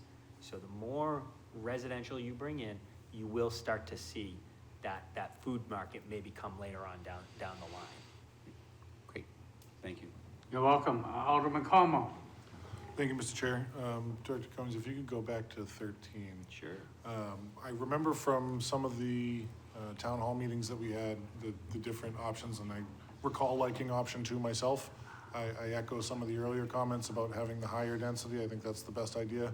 And forgive me, this might be too specific of a question, but I'm curious why, when you look at these 2 layouts, I imagine most of the units, when you look out your window, you're gonna be looking at another building or a parking lot. Why wouldn't you flip that around to maximize like how many balconies you could put along the river, or something like that? It just seems like everywhere you look, you're seeing another building or somebody's balcony, but if you took like the one on the left and reverse it 180 degrees, I think you'd have some more desirable units. Director Cummings? We can definitely study that. I think it has to do with the parking and the parking situation and being able to accommodate the parking that's actually kind of underneath it, but I can definitely ask that question. And then also what you'd also change is this area here would become more of a green space courtyard, I guess. And you'd see, if you will, I'll just draw it out here, you'd see this, it would be like this, and then in the middle here, it would be green space. But I believe the limiting factor in that is really the parking and how they got the parking to work. Okay. What we have here is, right now, Alderman Clee, Alderman Gaveva, Alderman Dowd, Gaveva and Dowd in the queue, and then Alderman Jettie in the queue. So, Alderman Clee. Thank you, Mr. Chairman. I know the city owns, sure. If I could, if I may, I apologize. I just want to be really clear about something. And that question actually is a great teaser for me to bring this up specifically. So what we're talking about is just concepts here, and we're not necessarily going to get what we're seeing here. And so we could show something like this, but ultimately a developer is going to respond. And so we can encourage maybe that balcony view that was just mentioned a second ago. We may never see that. We can ask for it. Really what I want to know is, are we good with residential? Are we good with the affordability? Are we good with home ownership versus rental? Are we good with the amount of density and the parking ratio? It's these higher level type of indicators I will be writing into an RFP and saying to the development community, respond and show us your concept and your vision, and we can show you what we kind of put out there and what we thought was successful based on these parameters. So I just want to clarify that because we may never see this after we put out an RFP. Right, that's why I said what I said at the beginning, but Alderman Clee. Thank you so much, and I'm so glad you said that because that was exactly what my question was gonna be. Basically, we pitch it, we court people that come in that will give us ideas, but they may not want exactly this. That was, I'm so glad that you said that because that is exactly what I was going to ask. When we talk to the public and we talk to the aldermen here, this is just kind of potential ideas. And when you say, if we did this scheme, we could have 180, apartments or homes or whatever, a 6-story building. If someone comes in and says, no, I want to do it this way, they would be buying the property and then developing it that correctly? Or we're just going to keep the property and have them develop it? That's what I want clarification on. Thank you. Mr. Chair, if I may. Director Cummings. It's always subject to negotiation, but my preference always is to retain ownership until we get the design approved that we know you'll like. And so that way we retain control. And so that is my preference on how to outline or frame this transaction. That's what I would work towards. Again, it's subject to negotiation in the market, but that is it's how we did the School Street project. That's how I've done all my projects here in the city, so we can maintain the control as best we can. Follow-up, sir? Follow up? Thank you, and thank you for that clarification. That all makes sense to me. And I prefer it that way rather than just giving it off to someone and holding our breath that we get what we want. I also remember much to what Alderman Camo said, conversations in these meetings. And one of the conversations I do remember was with the other business owners, or not business owner, but property owners in there. And their biggest concern was the roadways. When you showed that in the option, you're parking and the way cars are going, this is going to allow, is this still gonna cause the 18-wheelers, as you pointed out, coming into the new homes and so on? That's still gonna happen, no, or yes? The 18-wheelers could still come in through here. They would, essentially, they would enter in through here, they would come in through here, they would go in down through here and come in back around through here if that was necessary.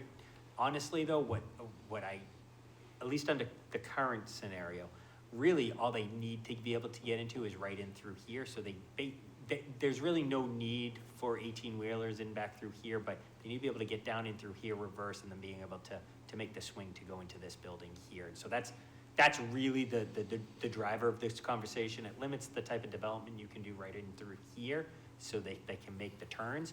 But we don't want to preclude that because we don't want to hurt the bag shop business. We need them to still continue to perform. And so that's in the back of our mind. I appreciate that, and I don't think that they're Follow up? Yes, please, thank you. I don't think that they would be having a negative impact on those homes there. But I just want to make sure, much to what Alderman Clemens had asked as well, that these conversations have happened. And I remember them happening at the meetings as well. Thank you. Thank you.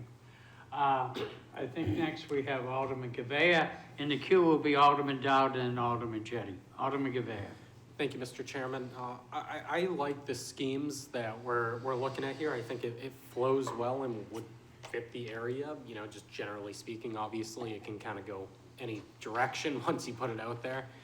I agree with my colleague Alderman Clemens that, I would even take it one step further when it comes to the affordability aspect, that I would like to see it even more targeted at the lower income area in a dense kind of setup. Across the river, we're building condos that are going high 3s, low 4s. And that was one of the biggest things we heard last night, is there wasn't a ton of affordability there. Well, here's an opportunity to really do something real when it comes to affordability and housing in Nashua. And I think this would be a more prime location close to the downtown, where you have that potential to see a real project come in focused on low-income housing. And I think you have the space here to do it. I'd like to see it pursued more in that angle, is kind of a dense, low-income, if you will, housing type development. Thank you. Alderman Dowd. Yeah, couple things. When I used to be in real estate, there were three primary aspects of real estate: location, location, location. Has there been any discussion with the Bagshaw Company about improving the outside of their building? If I may, Mr. Chair, Yes, you may. so actually, I won't put it necessarily like that. What the Bagshaw Company has represented is they would actually like to maybe be part of this project in a way. They, as I alluded to earlier, they all recognize the trending of the way this land area is going, and so I think they recognize the potential. And so, subject to further conversations, I wouldn't be surprised if there was them or anyone else that says, you know what, now is the time for us to kind of maybe putting our land out there and seeing what type of additional phases, if you will, would come about with this potential development that we're talking about this evening. That was the only real type of conversations we've had to date. We'd never had any conversations about doing facade type of improvements to their building, but your point is well taken. Follow up? Follow up? Yeah, there's a couple things. One, unless construction costs come down significantly, a project like this is going to cost a heck of a lot of money. And developers are going to have to get their money back. They don't build things for free. So if you increase beyond the 20%, you're going to drive an issue with it being affordable, and you won't get anybody to develop it. The other part is that, much like in Washington, D.C., around the Capitol building, and in Boston, when the brownstones fell to sort of disrepair and then people started buying them, fixing them up, it drove the tax rate up in that area. If you do a really nice development here, are you going to be driving the tax rate into a situation where Bagshaw has to sell?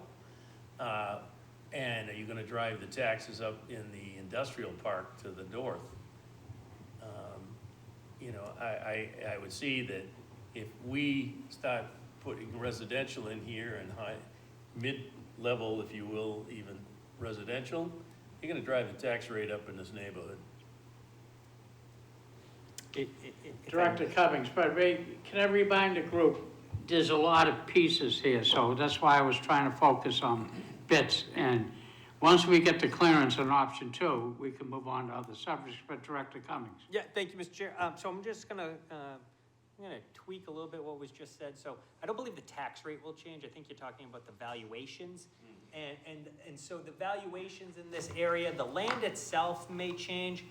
The buildings are classified in a different way. So industrial, whether you're in the mill yard or whether you're on Northwest or Northeastern Boulevard, or whether you're in Amherst Street, all the industrial buildings are classified in a certain way. They're assessed in a certain way.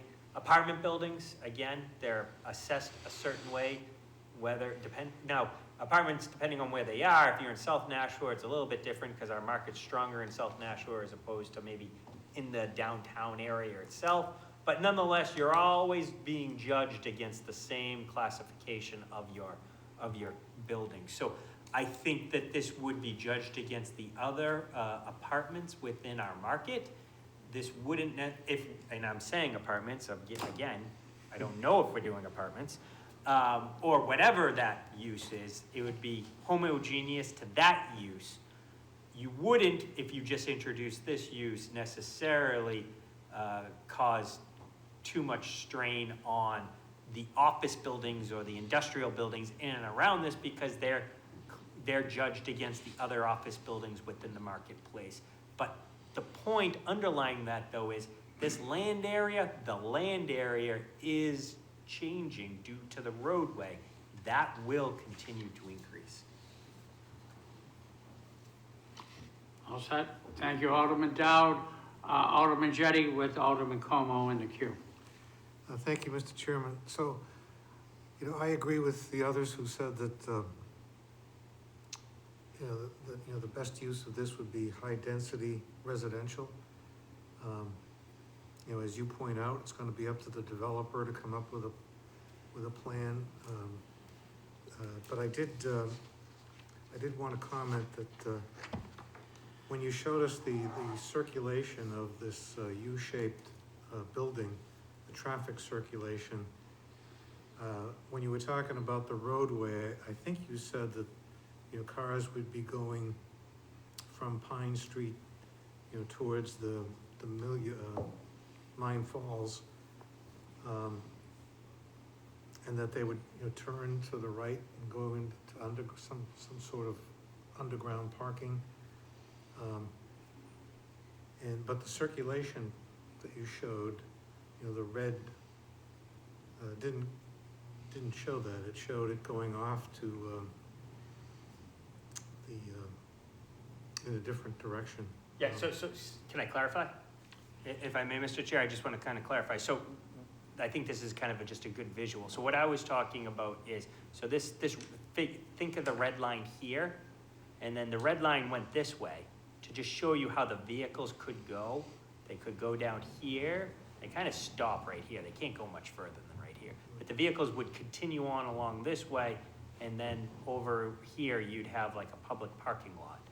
But what I was referencing is actually, and I'll show it to you in a second, is they would turn, a vehicle could turn right in like through here and use the grade, because you're starting to go down a grade here, and you turn this way, and this is where the parking would be, all in through here. Right, so, Follow up? please. So when you showed us there was one graphic that showed 2 lanes of traffic and a parking lane. And I just, I think, the thought occurred to me, here we have people coming out of Mine Falls Park, a lot of them by bicycle, but there's no bicycle lane provided. So I would like to see provision made for, bicycle traffic to use that roadway in a safe, protected manner.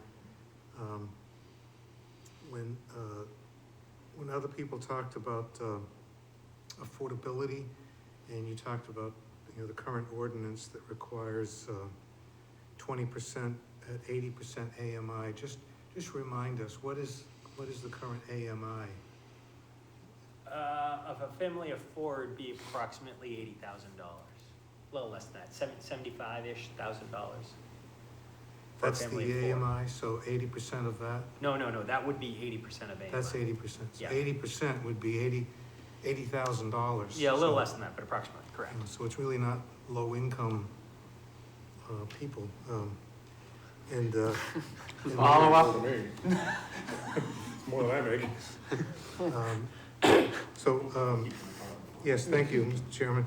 And my last point was, I was impressed that the developer last night talked about, that the buildings that he's talking about, that, they're not gonna be heated with gas, that gas is on its way out, and I would hope that whoever does this project would also follow in that vein. Is another opportunity for us to get away from fossil fuels, which I think we need to do. And so I would think that would be part of the pitch, hopefully, that they would take. Thank you. Thank you. Love to have you stayed on option 2. Thank you so much. Anybody else? Alderman Como. Yes, thank you, Mr. Chair.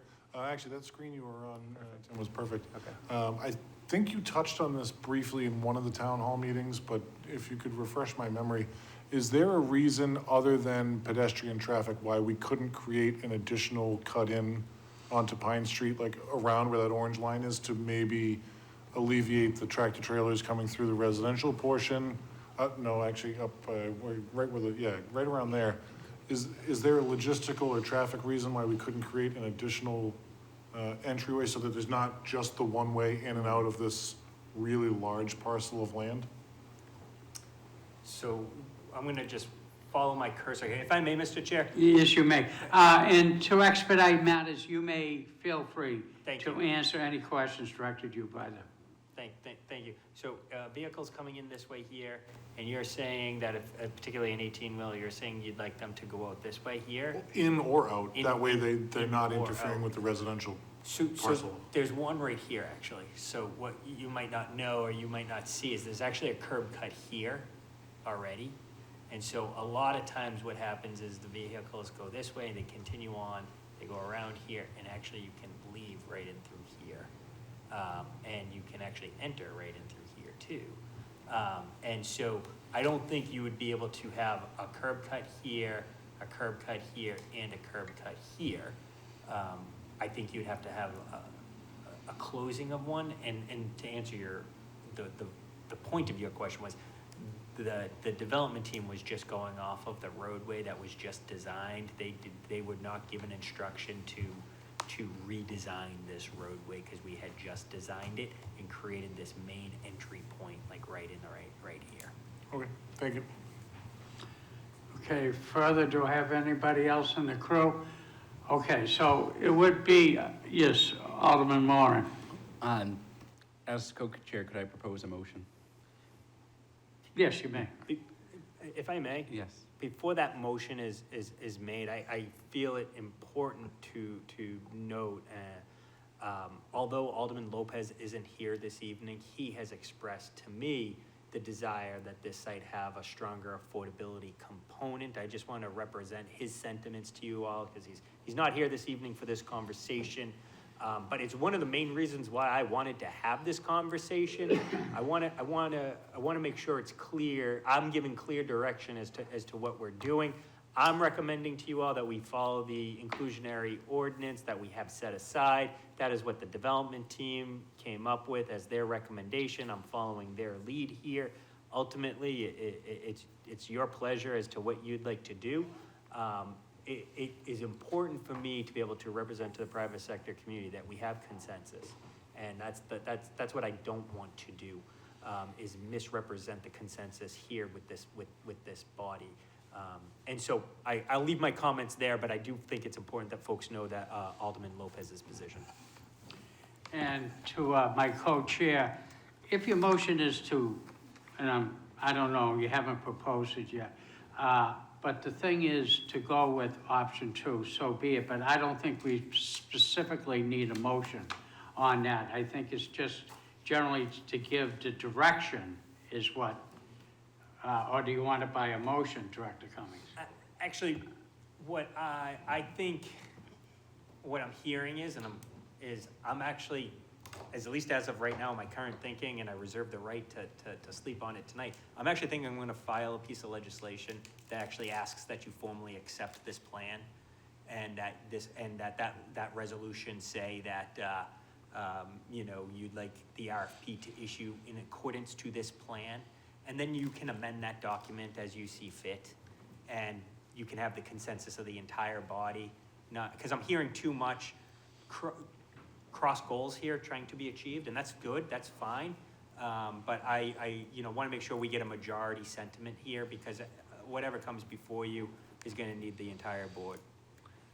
Okay, Alderman Warren? Hearing that, my motion would have been to proceed with market rate condos, apartments at the 80%. Well, that's before, I would like, But- the chair would like to clear up the option 2. Of option 2. But hearing, you'll probably write it a lot better in legislation than I can articulate what you need verbally. So I want to hold off on that. Okay, motion. so barring any objections, I think it's the direction of the joint committee to recommend to you, Director Cummings, to look at the option 2 plan.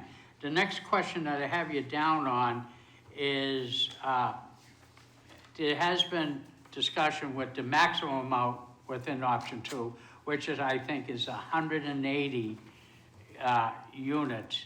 And then I'll open up at the same time and trying to get to that 180, is it going to be mixed occupancy, or, what I mean, low income mix, or into a full retail market?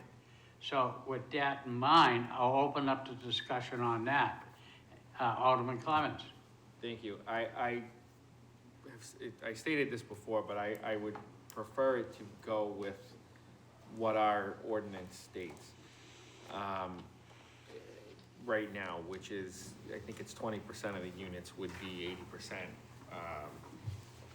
So I think that's the way to go with this, because we want it to be a viable project. And, you know, I want to make sure that we get somebody in there that is going to come with a plan and come with a plan soon. And so if we put too many stipulations on it, and it becomes harder for them to build something, then I think that's where we get dragged down into the mud, I guess, of things, and create a quagmire for ourselves. So I don't want to see that happen. I think it's cleaner. We passed the Inclusionary Act for a reason, and I think we should go with it. Thank you. Alderman Dow? I'm good. Somebody had their hand up? Okay, Alderman Moran. I would just like to echo what Alderman Clemmons has said. Thank you. Okay, seeing that, I think we cleared that up there. We're gonna go, and just to make sure, Alderman Clemmons, we're gonna go with the maximum option that we possibly can for residential occupancy, with the eye to go to a mixed occupancy. Am I using the right term, Director Cummings? Mixed income. To look at the mixed occupancy. Mixed income. Mixed income, thank you so much. Are we all in agreement of that? Seeing none, okay, move on. And that's what I kind of wrote down for options and different things and looking at. Did you have a further question, or you need any more direction? Just if I may, Mr. Chair, the 1.25 to 1.5 parking ratio is really something that I want to make sure is a comfort level. Again, it's not precedent setting. We've done it in the past, but again, I put it out to the group to make sure you're comfortable with that. Alderman Clemmons? Yeah, I'd prefer closer to the 1.5, because I think the reality is that most people have 2 cars. And if you're, you know, you want to make sure that they have a place to go. So my opinion would be to go closer to that 1.5, maybe even increase it if possible. Because the reality is, we are not Boston, we're Nashua, we're a suburb, and people drive cars. So it is what it is. Okay, so 1.5 is on the issue. Alderman Jettie? Yeah, so could I ask Director Cummings, what does our current ordinance require?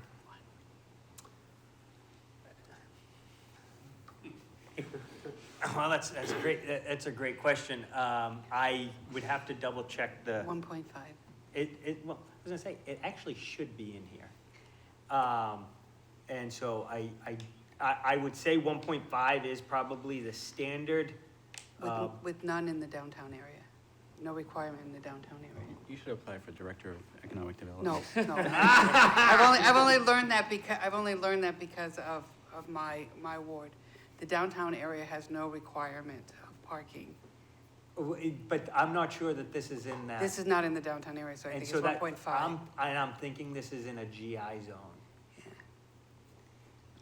Well, that being said, may I offer a solution that when we get to that particular item, that the 2 chairs can get together and co-sponsor legislation as such into looking at the 1.5, if the committee so agrees. Does that help you out, Director Cummings? Yeah, I was just looking to see, all right, so this is in with the mixed use overlay. So within the mixed use overlay, you have to apply for what's called a suitability. And that suitability report is presented to the planning board. If you can reasonably accommodate the parking outlined to support your development, no matter what that ratio is, that is the number that is used. It has been interpreted to be 1.5 as the parking ratio. So that's just what I wanted to double check to make sure we were within the mixed use zoning overlay. we could fix that if any questions on that at a later date. Alderman Clee? Thank you. I want to echo the 1.5. I think it's really important. Parking has become an issue throughout the entire city. I've become closer and closer to becoming more knowledgeable about it because of what's happening in my own ward. But when you spoke about the parking in the ancillary parking lots, the public parking lots, that would not count towards this 1.5. The 1.5 would be on property. Is that correct? Thank you. Just wanted that clarification. Thank you. Okay, so without objection, it seems to be the flavor of this committee to go to 1.5 and direct Director Cummings to look at the 1.5 as far as managing parking for the facility. We in agreement? Okay, everybody's nodding their head, very good. Any additional questions, Director Cummings, that you Yeah. want us to assist you with? Yes, absolutely. Couple. I just want to kind of go back to the street profile here. Want to make sure that there's a comfort level with the street profile as outlined. I noted the comment about a bike lane. We can absolutely accommodate a bike lane within this street profile, but it's really making sure that, we're going in the right direction. I mean, right now, it's kind of more like an alley-esque. It doesn't have a sidewalk, it doesn't have a curb. It lacks some of the traditional street amenities that you typically think of. We would be suggesting of adding those things, including like street trees, on-street parking. If that's, and again, the reason why I bring it up is because it kind of changes the feel of the area once you do something like this. Alderman Clevens? Thank you. My bottom line is, regardless of what, to be honest with you, I don't have an opinion on any of that. My opinion, what matters to me is that whatever street is created supports the businesses that are there currently. Okay. And that tractor trailers or whatever kind of trucks need to get in and out, that it's supported for those businesses. As long as that goal is reached, you can do whatever you want with the street, in my opinion.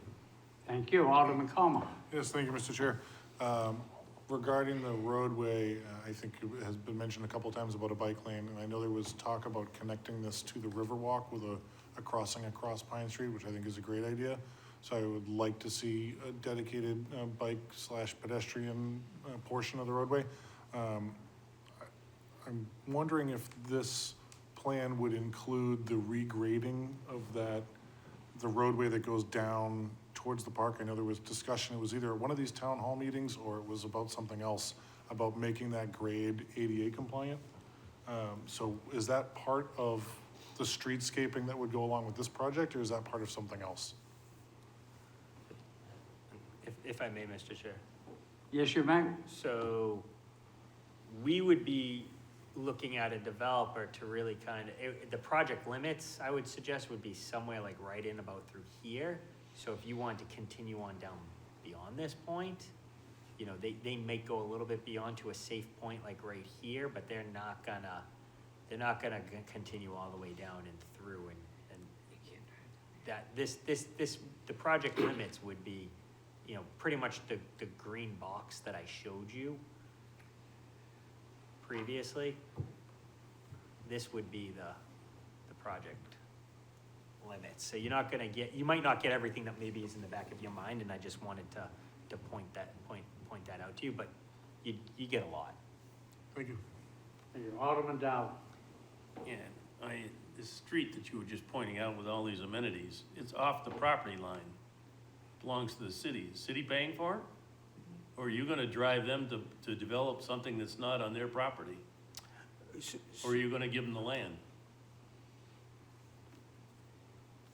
Don't need a question. I think you put that in your proposal, but.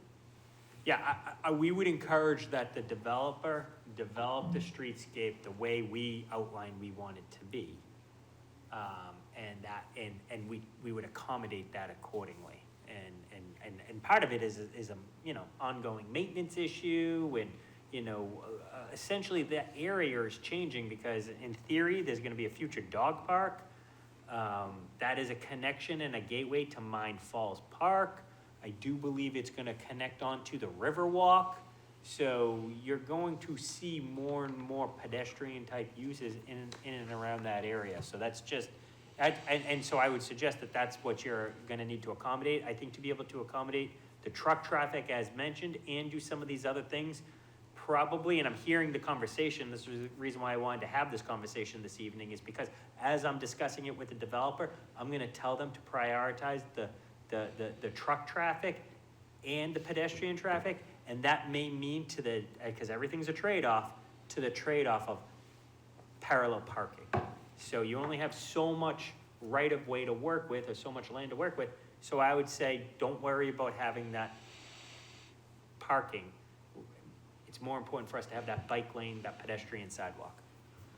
Follow-up? Follow-up? Yeah, actually, I think it's premature to be talking about that road and whether you're gonna get a developer to develop it, especially if you're talking about continued maintenance. And by the way, if you're developing a road for 18-wheelers, it's much more expensive than a regular city street. So I think you just see if you can get a developer to even bite on that. If not, it's a moot point, and we probably shouldn't try to kill it in discussion. Fair enough. I would just like to say, Director Cummings, I support Alderman Jetty's request for a bike lane, but I'm gonna ask you the favor, please don't turn it into a mini Cambridge. And if those don't know what I'm talking about, you park your car 10 feet off the curb, which is, man, you know, but we'll leave it at that. They have the sovereign right of the good people of Cantabria. Mr. Chairman, you do, I just want to say, but you do get the dedicated, protected bike lane by doing that. That's the strategy there, right? Oh, they're You use- protected, all right. Yeah. Yeah, you So- know, armored card, yeah. Alderman Jetty. Thank you. Some of my best friends live in Cambridge, but Well, they're wrecking my old town. So when you talk about, you know, the width of the road and accommodating the tractor trailers and the bike lane and everything, I mean, if you just move the building over, you could have as big a right-of-way as you want, can't you? I mean, what? To the trade-off of less units, and once you fall underneath a certain unit count, you've lost development. You lost any market potential. But yes, you're correct. Okay, so are you saying that that lot is so narrow that it can't accommodate that building without, that you're running up against the boundary lines? I'm not sure I'm following the question. Are you saying that the lot is so narrow that you can't put that building in without the building being right up against the property line? Yeah, yeah. Yeah, It's that narrow? yeah, yeah. I can't even picture how that building fits on that piece of property. It's pretty narrow. And that's part of the reason why I wanted to do this exercise, was because if I issued the RFP without doing this exercise and a developer came in and said, I want to do 188 units, your reaction would be, you can't do that. That's overwhelming. But actually, no, we can accommodate it. It doesn't look like it would be out of place. And so I really appreciate this conversation, because this is why I am suggesting we go in this direction, is because it looks as though we can do it. Okay, moving along, Director Cummings, do you have any more, seeking any more directionary comments? Sure. Another one is, and again, this is just so I have good intelligence. Is there a strong opinion as to whether we should do something in this area right here, whether it's retail or keep it as something else? You know, it could be potentially a food market. It could be potentially a hookup for food trucks, a pavilion of sorts, you know, activate the space as a pocket park, or, you know, would you like to see a structure here, or is this, you know, a little less, you know, less is more type approach? That feedback would be very helpful. And think about it when you're driving down the roadway, when you're coming down through here, this is gonna be your visual cue that you'll be seeing as you continue on down. or vice versa. I would just like to comment on that. Keep in mind, there is already an existing bodega on the corner of Central and I think Walnut, Yeah. and or around that, one of the corners there. But then again, look into what we're building off of Central Street, 400 units. So it gets into a legitimate request. So Alderman Como, Yes, thank your you, Mr. opinions. Thank you, Mr. Chair. My preference is just, as it relates to the RFP, would be to leave the option open. I would have no problem seeing a food market, as Alderman Moran alluded to. I'm also thinking about something like the California Burrito that's outside of Clock Tower. So if it was, you know, a small bistro, even just something as simple as a Starbucks, you're bringing a lot of people into this neighborhood. You know, and with those people, like you mentioned earlier, the market's gonna bring need for other things. So I would just say, when sending this out, to quote, we don't tie a developer's hand one way or the other. And if the plan makes sense to have it, I'm all for it. If they bring us a plan that doesn't have it, I'm all for that too. Alderman Clay. Thank you, Mr. Chairman. I completely agree with my colleague from Ward 6 over there. I even like the idea of a platform for a food truck to come in and have a variety of type things. So I think leaving it to the developer to come up with some ideas and some plans and just put it forward. It's not a huge space. We're not looking at putting giant retail in there. So I think leaving it up to them would be the best. Okay. Alderman Gavea and then Alderman Clemens. Thank you, Mr. Chairman. I agree. I think I agree that we should do something with it. What that is, I think that should be kind of open, but I agree we should do something. I drive by that every time I come to City Hall, go right down the Parkway, so it'd be nice to see something nice there. As for what that might entail, I think the sky's the limit for the developer on that one. Thank you. Alderman Clemens. Agreed with all the previous comments. Okay, so I think you got the roadmap on this one. Let's keep the option open. We're in favor of some development at that site. Okay. Further discretionary concerns that you want to bring before the committee? No, Mr. Chairman, I think we've hit upon all of them that I was looking for some guidance on. If I could just ask a clarifying question now, does this group feel as though, you know, based on this conversation here, I can proceed right to an RFP, or would you like me to memorialize this into legislation and then get that official approval and then proceed? All we're doing is extending the timeline of an issuance of an RFP of, you know, 8-ish or so weeks. I think, Yeah, do you have a motion to well, send? no, I would say to Director Cummings that if you could write the legislation, one, I would like to sponsor it, I'm sure others would too. And then that would give an opportunity for public comments on the legislation. Okay. Do you want to leave it at that?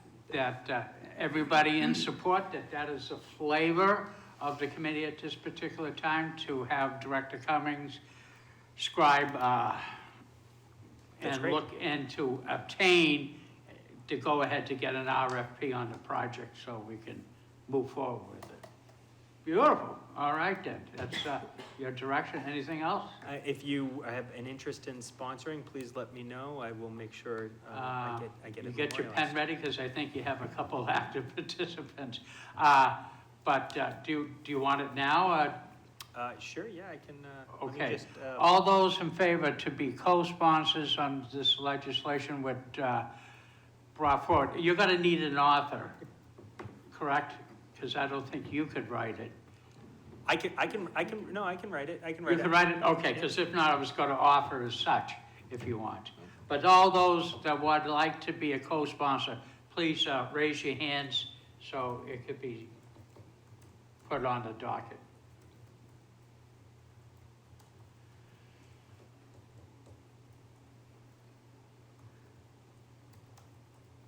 Got it, thank you.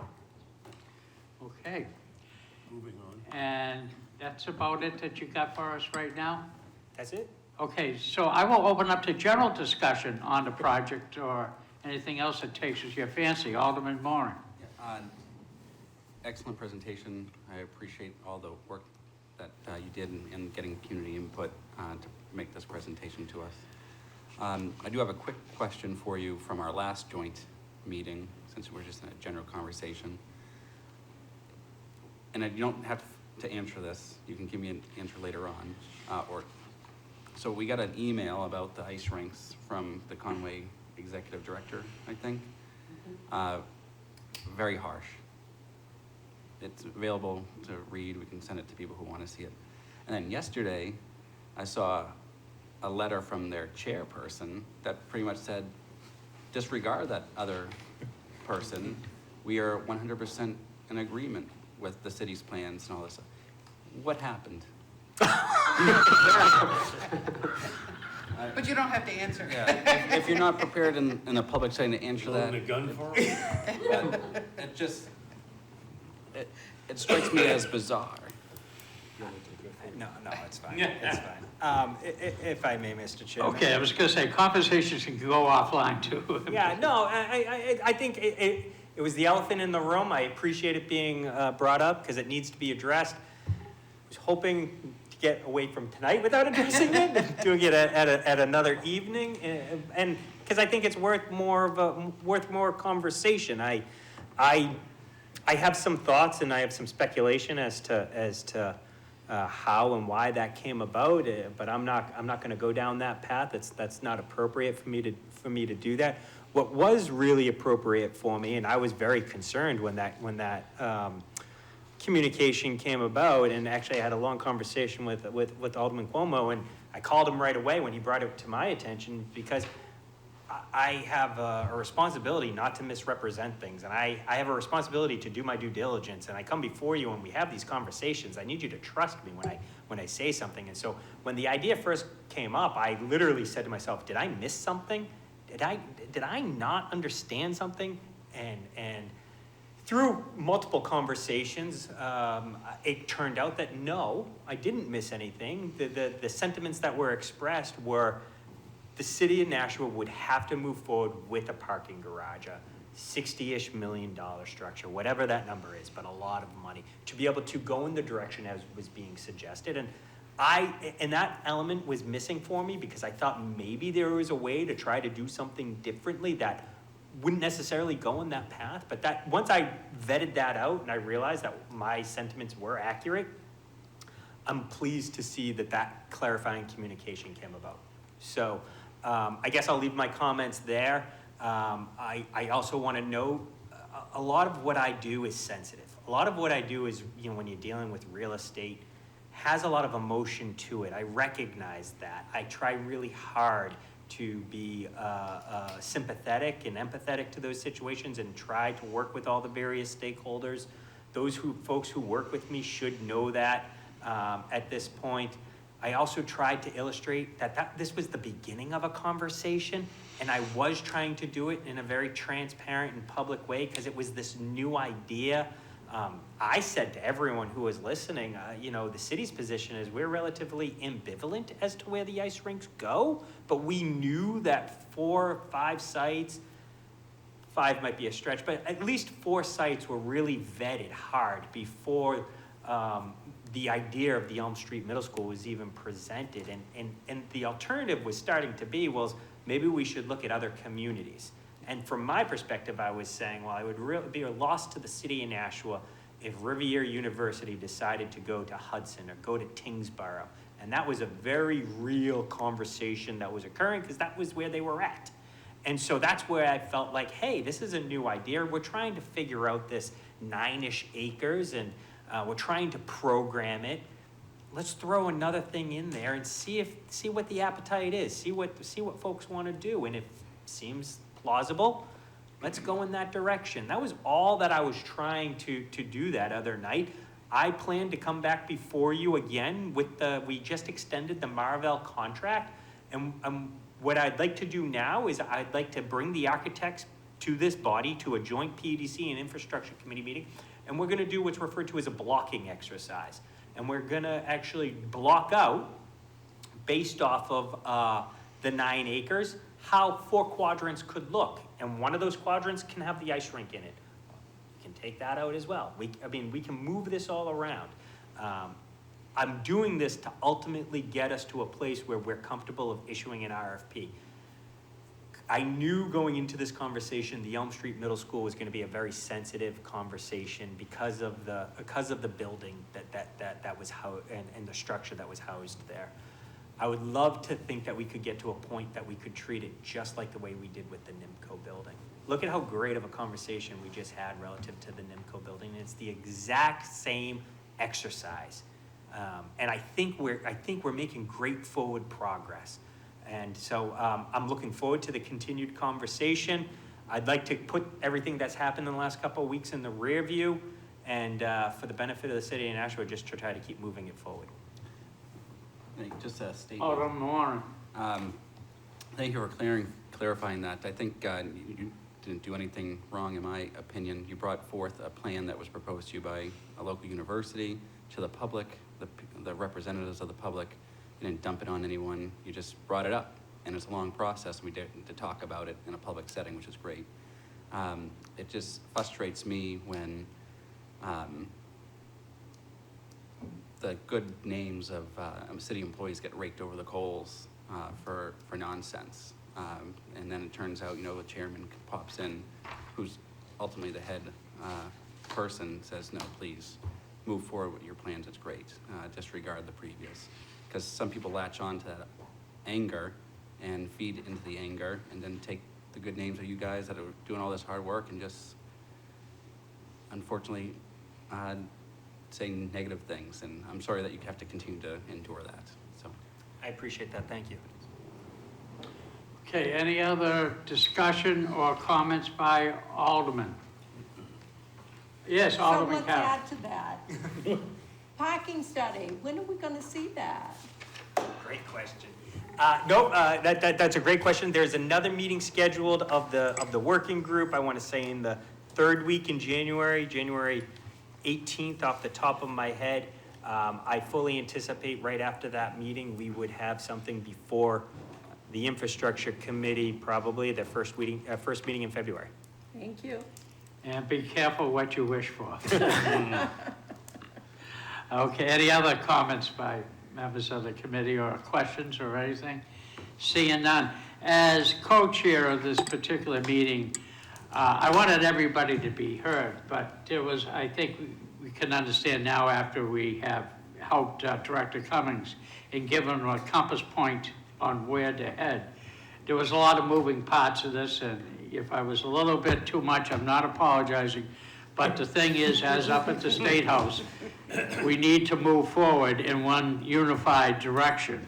I didn't have my firemen running into the wrong building, believe me. So I thank you all for that, and because this was a complex issue, and I thank you for all your comments and open-minded and coming up with a recommendation. And I'm sure that sentiment is expressed by the co-chair, Alderman Moran, as well.